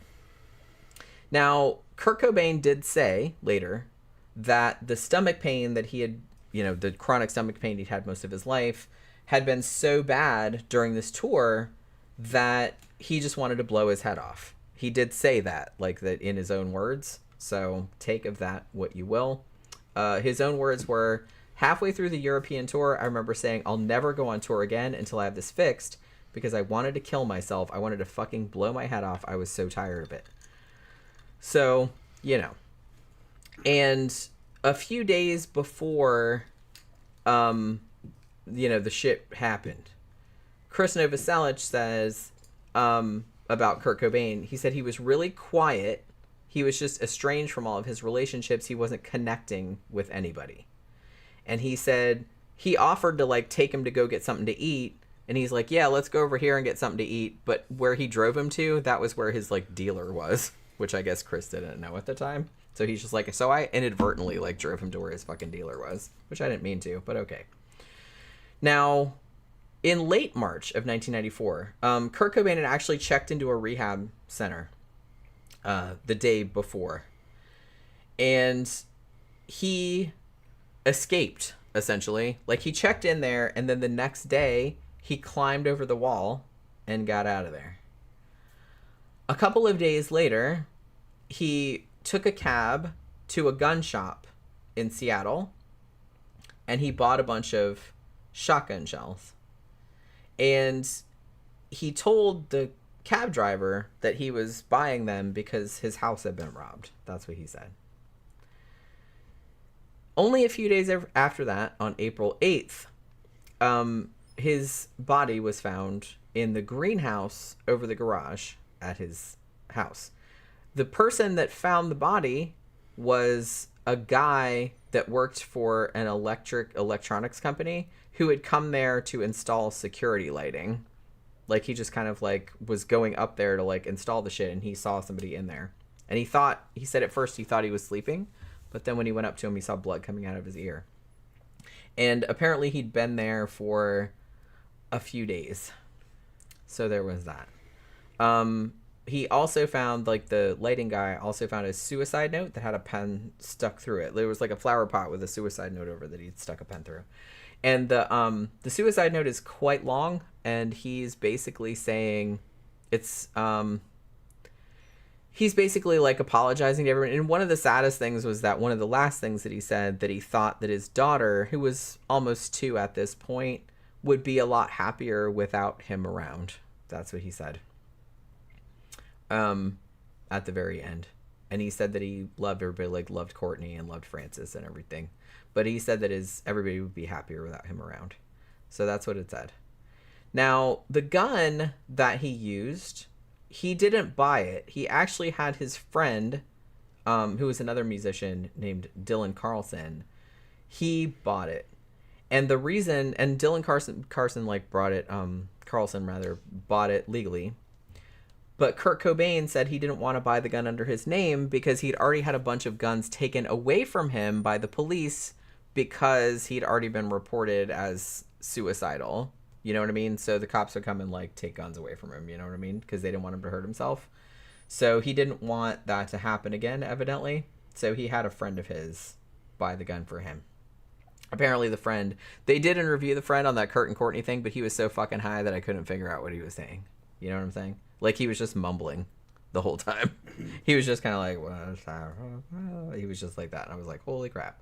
So, I mean, I'm sure he probably feels really bad in hindsight, but he was kind of incoherent. So, yeah. So this other person bought the gun and everything like that. Now, there were also, okay, so one of the things, and a couple of y'all have brought this up, one of the things that, because really at first, when the cops investigated the scene, like they had, because Courtney Love had hired, because he'd been missing for a couple of days, like they didn't know where he was. And she had hired a private investigator who would later turn out to be Tom Grant to find him because apparently she wasn't sure where he was. Now, they had searched their house in Washington State, and they hadn't found anything, but they apparently hadn't thought to search the garage or the greenhouse because, like, there was a big house. It's a nice house, actually. And then there was, like, over here in the driveway, so it was, like, separated. You know what I mean? There's a garage, and there was, like, kind of a little greenhouse kind of situation above it. They didn't really think to look in there for whatever reason, or they didn't bother. So he wasn't found for 3 or 4 days. Now, the cops, I will admit, did probably whiff this. I don't really think they checked for fingerprints or anything like that because it looked like a suicide. It didn't look weird or anything like that. Now, one of the things, though, that a lot of people bring up as, like, maybe he was murdered was that I will note that he did have a... Bless you, sweetie. You're not sneezing. That he did have, like, a high concentration of heroin in his blood. 1.52 milligrams per liter, which is apparently a lot. And a lot of the conspiracy theorists say, well, that is way too much heroin to have in your system to even be able to lift a shotgun, much less shoot yourself with it. Bullshit. And I'm just kind of like, well... Nope.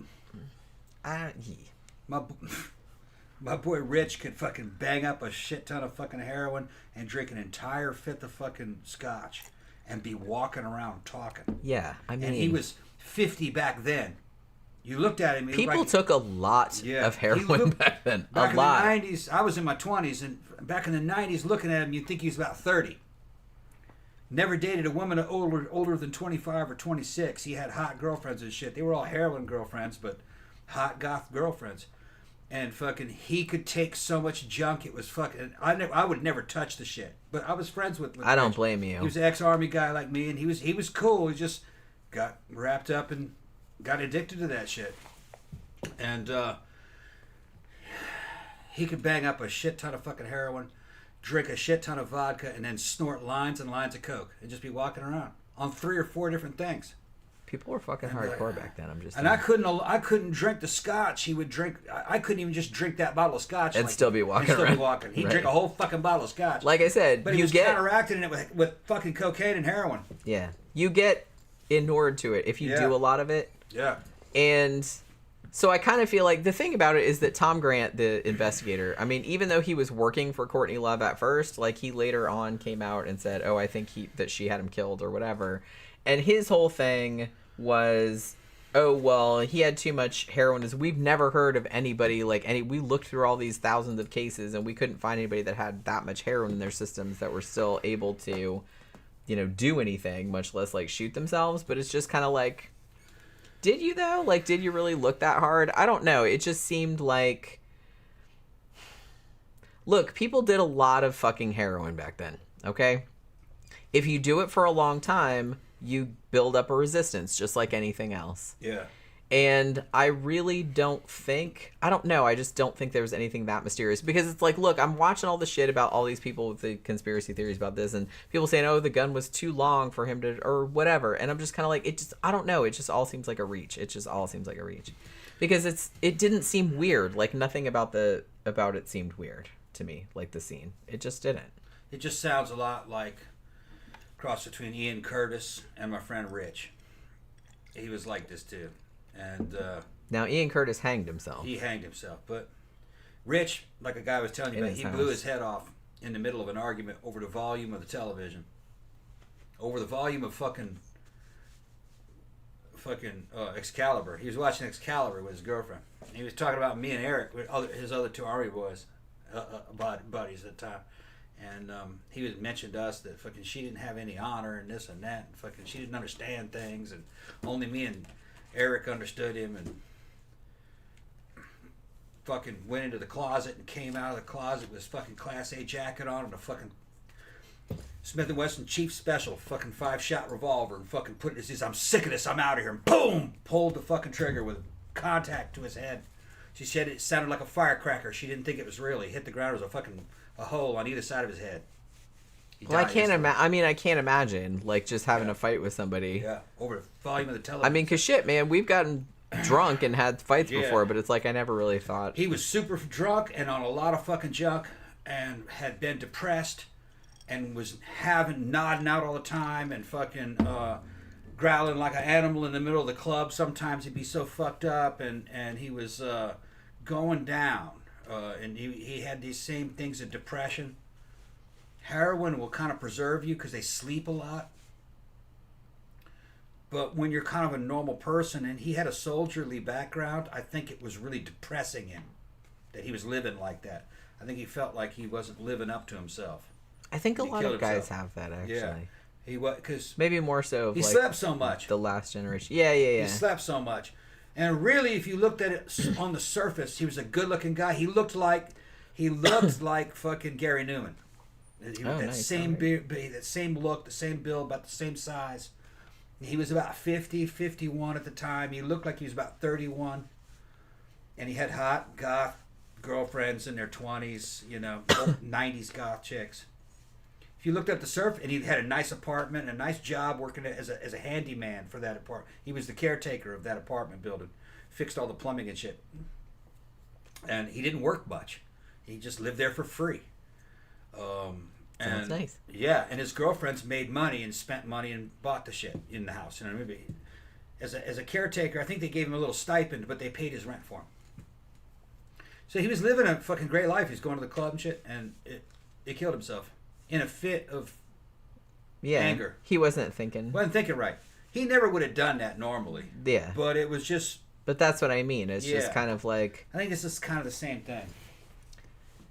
Yeah, and the thing about it was that when they found him, I mean, there was a bunch of, like, drug paraphernalia in there as well. So he had maybe been in there for a while, like, doing stuff. And I don't know. I kind of feel like... I know a lot of people said he wasn't suicidal. It's like, I don't know. I just kind of feel like he even said shit about that. Like, before this even happened. I don't think it was her fault. I think it was more the fame. I just think he couldn't handle it. Like I said, we were talking about it in the car yesterday or whatever, and I said this is very much a case like Ian Curtis from Joy Division. I don't think he was quite as fucked up on drugs. He did do some drugs, but I don't think it was quite to this extent. But it was the same kind of thing. Like, they were on the cusp of being super famous. Like, there was all this pressure. Like, he had just had a baby, and, he didn't think he could handle it. He had underlying health issues. Like, in Ian Curtis's case, it was this really bad epilepsy. And so it was just kind of like, he was young. He was only 23, Ian Curtis was. And, Kurt Cobain was only 27. So it's just kind of like, it's too much. They just couldn't handle it. On the camel's back. You just can't handle it. And they're too young to deal with it. And people like this, particularly people of this artistic temperament, and like I said, I get it.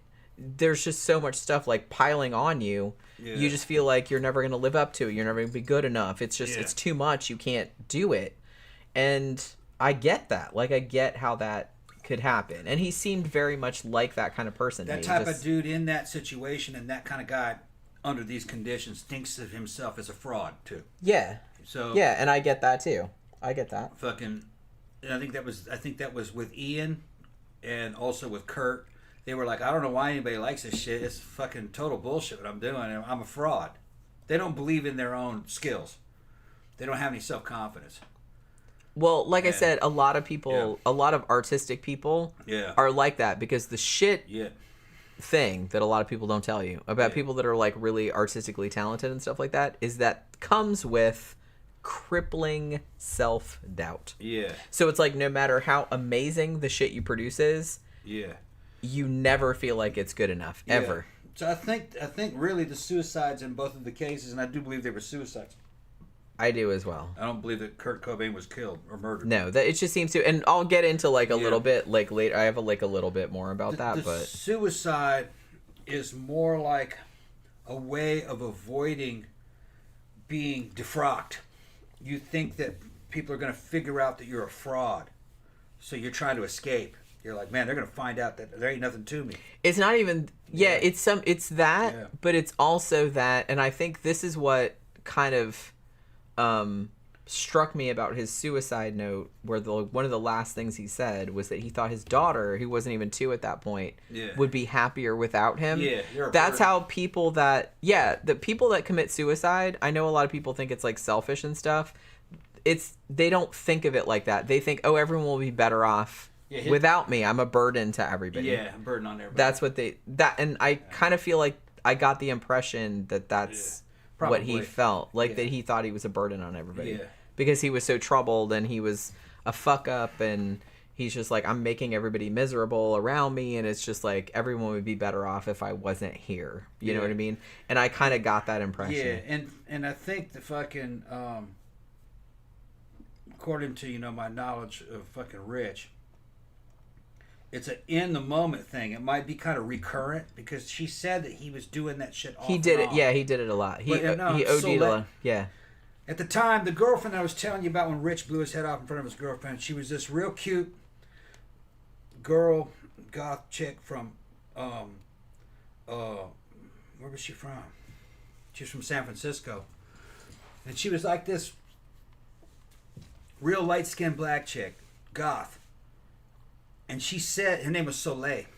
She had like a French name. I think one of her parents was French, actually, because I think she talked about going to France. I remember some European stories that she was telling.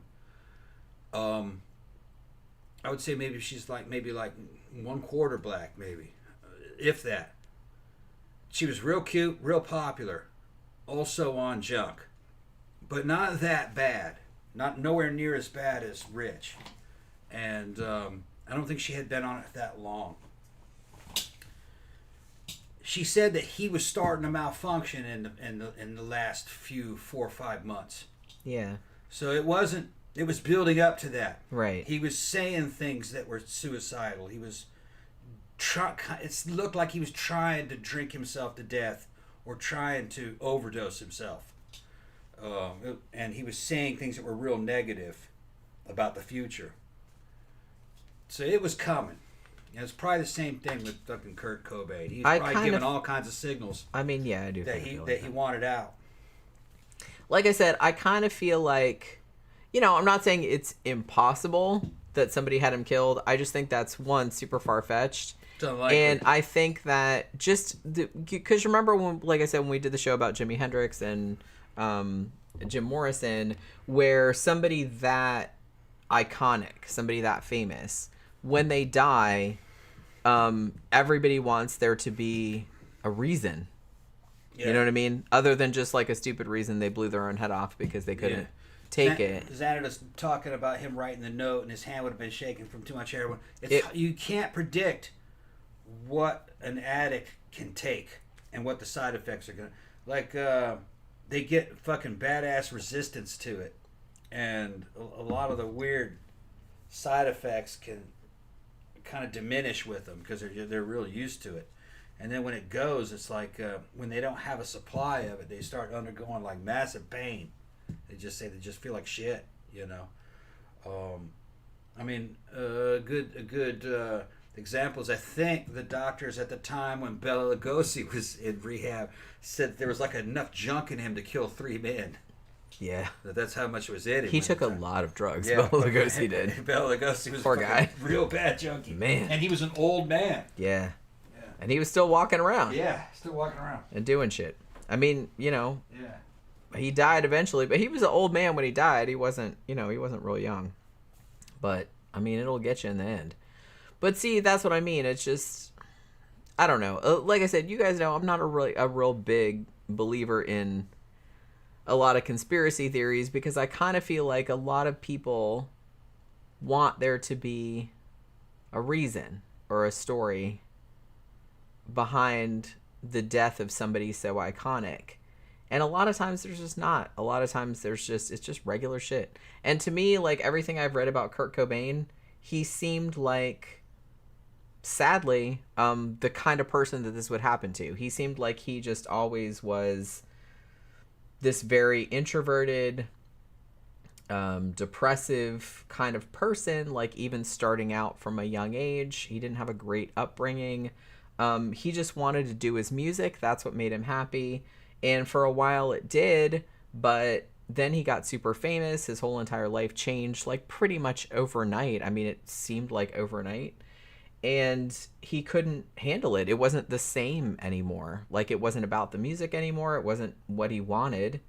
And he couldn't deal with it. And I get that. I really do get that. So I don't think it's weird to think that he just fucking self-medicated himself and it was just like, fuck it, I'm out of here. It's like, that doesn't really seem all that weird to me, to be honest. And like most of the people that knew him, including the other people in Nirvana, were just kind of like, yeah, he was depressed all the time. He'd always talked about that. So it's just kind of like, I don't find it that weird. Now, Danny brings up the dude who's called Il Duce. He's this bald dude. And he's in the documentary. His claim is that in the Kurt and Courtney documentary, he told Nick Broomfield that Courtney Love had offered him $50,000 to kill Kurt Cobain. But seeing the interview with this dude, he's just this fat. He reminded me of Gigi Allen, actually. Yeah. He just looked like this kind of rednecky. He's at this, like, it's this scummy trailer with, like, garbage around it and stuff like that.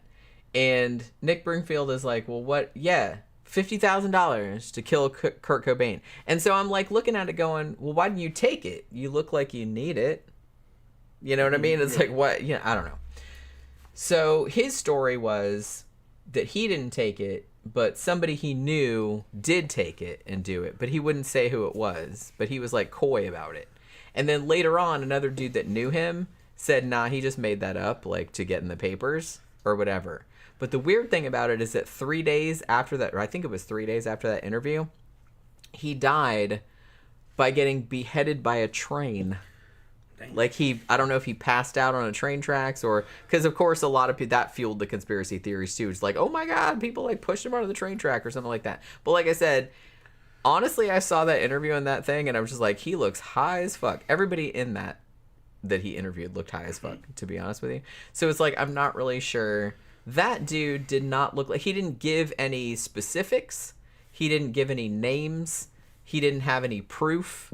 He didn't, I mean, like I said, people can say fucking anything. And he didn't really seem like the most reliable. And the thing about it, too, was that even Nick Broomfield, who I'm not, like, a huge fan of, but he even said to the dude, well, you know, you don't seem like the most reliable source. And he's like, well, you don't seem like the most reliable source. And I'm just like, okay, that's not really proving anything. Maybe that sounds like a gotcha, but okay. So I'm just like, but you don't have any proof of that. You don't. Anybody can say anything, you know, is what I'm saying. So I don't know. I don't really put too much stock in people just saying shit, especially around a case that's as high profile as this one. Any motherfucker that knew him peripherally even could come out and say whatever they wanted.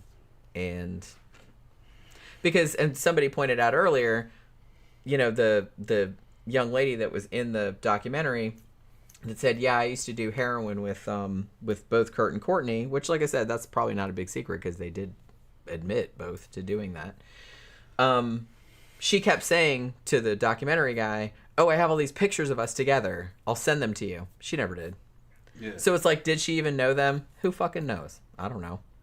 But I kind of feel like a lot of people that were in this documentary were just kind of crazy people or drug addicts or people who had an axe to grind or, you know, people who just wanted to be in a documentary, to be honest. Yeah. Even people that did know them in real life and were just kind of like, hey, here's my 15 minutes of fame. It kind of seemed like that.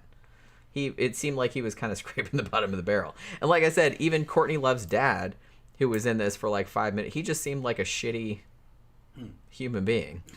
Because he wrote a book about it. Oh, he did who really killed Kurt Cobain. Yeah. Like, he's throwing his own daughter, like, under the bus. I'm just like, awesome. Yeah. That's great. So, yeah, he just seemed like an opportunist and kind of a douche. He wasn't there. And, yeah. And so, like I said, to me, that whole documentary just seemed like a cavalcade of losers and drug addicts and people that were trying to cash in on the shit. Yeah. The whole documentary seemed to be cashing in. He didn't have anything. And honestly, like, a lot of the documentary seemed like Nick Broomfield, like 30%, maybe more, of that documentary was Nick Broomfield crying about how he kept losing his funding because Courtney Love wouldn't let him, like, use Nirvana's music and was trying to stop the documentary and all this other stuff. So it seemed like a lot of it was just about him. Yeah. Like, not being able to finish the documentary, like, ooh, I'm speaking some truth and they're trying to stop me. It just kind of seemed like that, and I was just like, just stop it. Just stop it. It just seemed like so, I don't know. It just seemed really lame. So I don't know. Something doesn't get traction. Well, they're trying to stop me. That's what I mean. It just seems like the eternal. That's the eternal kind of thing, and I feel like sometimes people are like, oh well, I didn't get, and that was the impression I got too about what the fuck was that motherfucker's name? It was the dude that was in a band that had dated Courtney Love like in the early '80s. Yeah. And he blamed her for, because the dude, you know, Nick Broomfield went to his house, and the dude blamed her for ruining his career.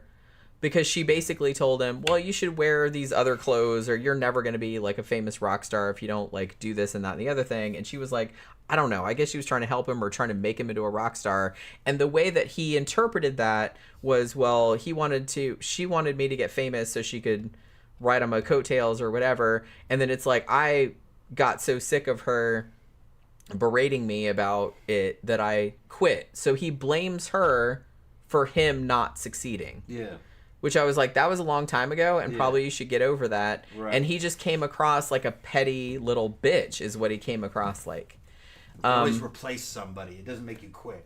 That's what I mean. And it's just kind of like, look, I'm not a huge fan of Courtney Love or anything like that, because like I said, I think she's abrasive and obnoxious and everything like that. And she says dumb shit. But the people that talked about her in this were not any better. Santa's in there fighting for the ghost of Kurt. Was not any better. He's fighting for the ghost of Kurt. I like, you know what I mean? I don't think there's anything there. I really don't think so either. Honestly, the dude he was very troubled. He was very tormented. And like I said, I get it. Like, a lot of artists are like that. He was a genius. He couldn't fucking handle it. And I understand why he couldn't handle it. I wouldn't be able to handle it. Yeah. Yeah. The shit that he went through. Oh, what he's going through. Yeah. You can handle getting famous. Well, now I could. Yeah. In my 20s, no fucking way. Yeah, it's been weird. I'd have lost my fucking mind. Yeah. You know what I mean? You're not equipped. Like, now I could. Yeah. Because I have my own shit together. I have my own identity established and shit like that. But when you're in your 20s and you're just still kind of like, who the fuck am I and stuff like that, it fucks you up. I get it. So I understand, like, why that happens. But I don't think there's anything mysterious about it, to be honest. So is there anything else to the case that we want to I think not. Like I said, did I cover that stupid Il Duce dude? Like, I can't believe he got his fucking head cut off by a train, though. But like I said, when they interviewed him, he looked pretty fucking high. Everybody in the shit looked high. I was like, everybody's high in this fucking shit. Everybody looked all fucked up. So I probably think he just probably got drunk and fell on a train track and got his head cut off, unfortunately. But I don't believe... Basically, all he said, he just asserted... Courtney Love came to me and said, I'll give you $50,000 if you whack, I think that was the word he used, if you whack Kurt Cobain. And he's like, okay, like, do you have any proof of that? Or, you know, he's like, you're not a very reliable witness. He's like, well, you're not a very reliable witness. It was just, I was just kind of like, okay, awesome. That's, what like I said. That dude for? Was he an assassin? Well, that was a story that was, I don't know, actually. He was another musician. Yeah. Actually. Yeah, they wouldn't be asking that guy. Like I said, and his story was, oh, well, I didn't do it, but, like, this other dude I knew did it. But he wouldn't give his name. This suggested the topic. It was our subscribers. They voted yeah. It was, it was in the poll. Patrons. It's always in the poll. Yeah, patrons voted for it. If you're on Patreon or you're a YouTube member, then you get to vote in the poll. I put up a poll every Friday morning, and you can vote on the topic that's going to be for the next Wednesday. That's how Sanders says a lot of trouble people don't kill themselves. You can't predict it, man. I never could predict that fucking Rich would blow his head off in an argument with his girlfriend over the volume of the television set while they were watching fucking Excalibur. Okay? You can't see it go, things. I don't think, it's statistically unlikely, but they do it. Drugs and depression have a lot to do with it. Yeah, and like I said, when you're fucked up on that, it's like you're not really thinking rationally or clearly or anything. So it's like it might not make sense to people outside of that. Rich wouldn't have done that if he wasn't. If he hadn't been Yeah, because like you said, it was a dumb argument. Right. About... But the longer Rich would have lived, the eventually that would have happened. Eventually it would have happened. Yeah, probably. And it's because it was drugs. Eventually he'd have done something stupid. Yeah. He was losing his mind. Yeah. And like, I think that happens to a lot of people. Yeah. And like I said, you can't really say, yeah, a lot of troubled people don't kill themselves. But Side Quest Hero makes a very good point. A lot of people think about it, though, but don't actually go through with it. Yeah. And that is absolutely the case. So, and then she says, and some just can't get it out of their head. And to be honest, Kurt Cobain talked about it a lot. Yeah. A lot of his quotes and stuff like that were like, I was going to blow my head off. I was going to do this and that. And it's just like he was even actually there were some interviews. I saw some interviews with some friends that knew him before he got famous, like around Olympia and Seattle and stuff. And they said even back then he was talking about that. Like, I'm going to kill myself. I'm going to do this, that, and the other. And they'd be like, bro, what the fuck is the matter with you? You know what I mean? So it's not like it was some new phenomenon that happened. Yeah. Drugs fucking, if you're depressed, something like heroin and a lot of alcohol would depress you even further, man. It plays hell on your brain chemistry. And then over time, something bad's gonna happen if you're getting depressed. You're not living the life you want to live. And then the drugs are also doing things like fucking lowering your inhibitions. He got into an argument with his girlfriend. And his last words is, fuck it, I'm sick of this shit, I'm out of here. And boom, blew his head off. And yeah. And like you said, had he been sober, like the next day... Had he been sober, it wouldn't have happened. But he got fucking it. fucked up on a regular basis. Eventually, he would have done that anyway. Yeah. Or something like it. Or maybe, worst case scenario, he could have killed He might have Soleil. killed her, right. And then killed himself. You know what I mean? That was another option. Because like I said, look what happened with Sid and Nancy, for God's sake. Although I don't think he killed her. Yeah. I think... We did a show about that, didn't we? Yeah. I think what happened with Sid and Nancy, two things could have happened. They were both in that hotel room, living in that hotel room together for a long time. The Chelsea Hotel. Yeah. And they were doing a lot of fucking heroin. And they were already...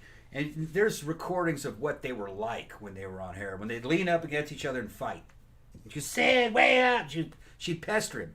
And he's like, yeah, they're a little out of it. Right. And either she stabbed herself grandstanding, or he accidentally stabbed her in the stomach. He wasn't trying to kill her. Yeah, I do not believe that he actually... If he did stab her, I don't think he did it like on purpose, like maliciously. You see, if you're trying to kill somebody with a bladed weapon, always, it's multiple fucking stab wounds, like 30 or 40 of them, because it takes a long time. It takes a lot of fucking blood loss to kill someone with a pointed weapon like a knife. It's very easy to stab somebody in a soft belly. It's soft. It could just pop in and go, oh shit, because it'd be like he might have been fending her off and fucking and done it. He's high as fuck. Because it took her a while to die. Right. She didn't go for help or anything. She stayed in the bed with him for hours. Yeah. Trying to nurse that wound. She maybe stabbed because maybe herself they didn't realize. Yeah, they didn't think it was serious. They didn't realize how serious. I don't think they realized it was serious. He woke up and she had been dead. Yeah. For a while, but I could see how that. All the evidence points to where she was laying up in there with him for a long time before she died. So she wasn't running up to help, going looking for help or anything. Like, hey, he stabbed me. Yeah, no, it was some kind of accident, and they were trying to cover it up. And he definitely wasn't something done on purpose. If he was trying to kill her on purpose, there'd be fucking multiple stab wounds in her. Up high, in the chest and shit. 20, 30 of them, 10, 5. Not one in the belly. No. It was fucking statistically more likely that she would have lived from one in the belly. Yeah. Not that lethal normally usually. you would. Normally you just live. It'd heal up. Yeah. But that's why I kind of think that he didn't mean... No, it was an accident. Mean to do that. It was just like dumb. They were high, and it was some kind of accident. Yeah, it was a dumb accident. Yeah, and they both tried to cover it up that it happened. Yeah. So it would have never been sad. It would have never been murder. Worst case scenario, it would have been, what do you call it? Negligent homicide. Yeah. Not getting her help. Yeah. That's what. Yeah. Which would have been, she got hurt, you didn't get her help. Negligent homicide. Because I think both of them were so fucked up that they didn't realize how serious the gravity of the situation, which I think is what we said on the Sid and Nancy show that we did. Because I don't think he had any malicious intent toward her. No, the scene in the body doesn't match up with that. And negligent homicide, first offender, like fucking Sid and it was girlfriend, the judge would have gave him probation. Maybe 6 months maximum. Negligent homicide is probatable. Yeah. Because Well, like I said, he you wasn't a didn't. threat. Yeah, you didn't mean it. He didn't mean it. It wasn't a threat. And I could totally see, like, look, I've been drunk enough where I was like, man, I could do some stupid shit right now and, like, not, you know what I mean? And then the next day you'd be like, man, why the fuck? You would never even been able to prove manslaughter.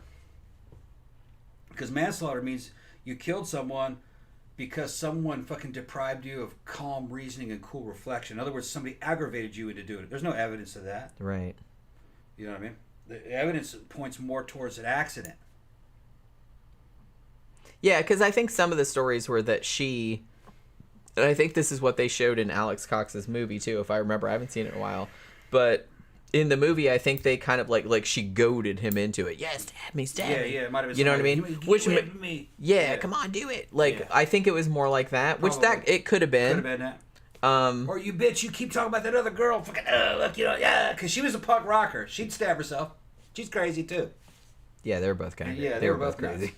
She could have stabbed herself to fucking protest something. Like I said, if you were fucked up enough, shit, that hurt. If you were fucked up enough, I could see that happening. Yeah. No problem. You could have never proven that he killed her accidentally. You could only prove that he didn't get her help. You could prove that. Yeah, because he didn't. Yeah, he knew she was stabbed and he fucking slept right next to her. But like I said, they were both but he was fucking profoundly fucked up. Profoundly fucked up. So I think you could have only proved that he didn't get her help when she got hurt. And they would have probated that. Yeah. But he died of a heroin overdose that his mom gave him a bunch of heroin later. Yeah. After he got out of jail. Yeah, we talked He wouldn't have done that. serious time. No, probably not. No. And like, I don't know. Like I said, even nowadays, I kind of feel like you don't really see too many people talking about him as like a murderer.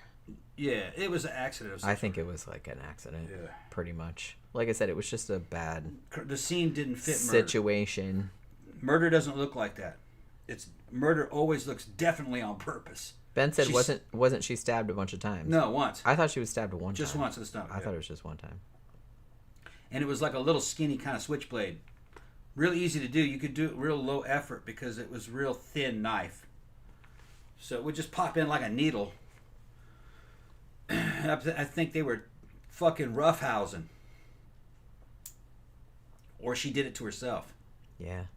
Whatever it was, she didn't go to the cops. She wasn't in fear of her life. She got right back in bed with him and tried to fucking get it to stop bleeding. Then she fell asleep and died. Yeah. Which, like I said, I think it was just a sad situation. Yeah. Ben said, what is this, the Innocence podcast? I mean... Who said this shit? Ben did. Who? Honestly, I don't really give a shit about that. I just give a shit about what does the evidence say? What does the evidence look like to me? Like I said, in the Sid and Nancy case, did he stab her or did she stab herself? I don't know, but it's just like I don't think there was ill intention there is what I'm saying. Yeah. In this case, did Kurt Cobain shoot himself? Probably. I'm 95% sure of that. Did Courtney Love pay to have him killed? I don't think so. I don't really see any evidence for that. It seems very far-fetched. And like I said, all of the stuff that I saw that people pointed to as some big evidence that had happened seemed like a big fucking reach. Bullshit. The cops don't let you get away with murder. They absolutely do not. If they had enough evidence, well, if you're real rich, they do. Yeah. Unless you that's the exception. Yeah, you got to be a DuPont or a fucking trillionaire. Then you might. Then you might. Especially if it happens even then, maybe not. It depends on how heinous the shit is. Depends on what it was. Yeah. But if it was just like somebody like a hooker or something, out on your private island, then they're not going to care. They're going to fucking cover that up. But normally, no, you don't usually get away with that. No. What was I going to say? If there was any evidence that there was some kind of foul play, they would have tried to get it before the grand jury to get an indictment. Because if there's any, they try to get a grand indictment, a grand jury indictment. And there wasn't enough even to get an indictment. And you can fucking indict a ham sandwich. It takes very little evidence to indict somebody. It takes a lot more to convict somebody. So if there wasn't even enough for an indictment, there was nothing there. They're good. Homicide detectives are good. They can tell if something was a homicide, especially if it was an important person. You know what I mean? If it's a person who's not important, and that's really quite the case, some homeless dude who's been homeless forever, they find him dead. It looks like maybe somebody might have killed him. They're not really going to look into that. I mean, they will, but Yeah, very much on the surface. they're not going to work as hard as. No. I mean, generally, They're they're going to say, not another going to homeless work guy as hard. killed. Another homeless guy killed him, and that dude will be dead in a few years anyway. That's the way they're looking Yeah. at it. You know, fucking. Like I said, I think they will investigate it a little bit, but Yeah. just to look good. But if I it's don't- easy, if not, then they just fucking. then they'll be forget like, about it. well, there's other ones. Yeah, you know. But somebody important like Kurt Cobain, if there was any evidence of fucking foul play, there would have been an indictment. Well, and I think even Chris Novoselic said that he's like, look, if any of you guys have, I think he was on Reddit, Ask Me Anything. If any of you guys have evidence of foul play, please call the police and tell them. But it's like, I really don't think he's like, look, I was with Kurt Cobain like the week before he died. He was acting kind of weird, and it's just kind of like he doesn't believe that it was anything other than homicide. Yeah. Like I said, I'm not saying Courtney Love's a great person. She's not. She's super obnoxious. But do I think she paid to have him killed? No. I don't think she paid to have him killed. I don't, and a lot of people said, oh, she had motive because he was going to divorce her and they had a prenup and all this other kind of stuff. But it's just kind of like, I don't know, man. She was famous in her own right. If she'd wanted him dead, he had overdosed a lot of times. Why didn't she just let him die? Yeah. Those times, because there would have been Yeah. plausible deny. But look, Yeah. if I was married to some famous dude that was like fucked up on shit all the time, and I wanted him dead because I wanted all his money, I would just let him do a bunch of overdose and just let him die on the floor. Why would she revive him? Why would she call the cops? Why would she call an ambulance? Because she did. He injects himself when he nods out. You just grab the fucking needle, rig up another rig, and inject him again. I wouldn't even do that. And fucking, Like I said, OD'd. somebody like that, you just gotta wait. Yeah.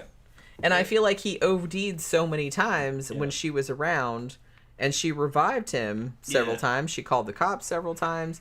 So it's like if she'd wanted him dead, she could have done it a lot of times before then, where it would have looked less A lot suspicious. of times people in their 20s, they never really finalize their relationships. They break up with somebody and they think, well, we'll get back together in a few years. So it's not like this. She wasn't that kind of, usually they don't think that way. And I'm not saying that I don't think that she was an opportunist. I'm not saying that, I don't know her, obviously. But, did she just marry him for the money and the fame and shit? Maybe. I don't know. She did seem to love him. He loved her, for sure. But, I don't know. Like I said, I think that's another step too far, saying it's like, oh, she hired somebody to have him killed.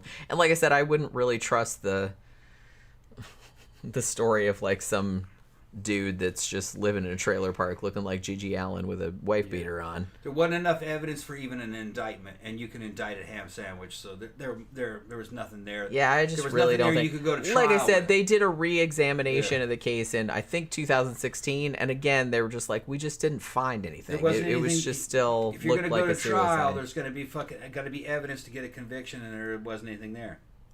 I just don't think there was. Yeah. Like I said, and another go thing with too the is that just because somebody had a motive, that doesn't mean they did it too. I don't even know if they were going to get divorced. Everybody, not everybody, but a lot of people said that there were rumors, but I don't know. I don't know what it was about at that time. All right, Jen, let's go ahead and shut this down. We've been on for a long time. This is a good show. We have, yeah. Yeah. Well, it was our Valentine's Day special. We had to kind of fucking. So hopefully you guys had a good Valentine's Day. Nobody talked about it. No, we got shit we got to do tomorrow. Yeah, we do. We got to go buy a car. I got to go get my name changed. Yeah. I got to do all of that stuff, legally. You know what I mean? So we got to do that tomorrow too. So yeah, hopefully you guys enjoyed the show this evening. I think I don't know, I'm putting up a crime in memorial video tomorrow. It's kind of short, but I did one yesterday. So I'm going to put that up. And then Friday night we'll be back for the Sidetrack show, which is always fun. That's my favorite show of the week. So hopefully you guys can come for that.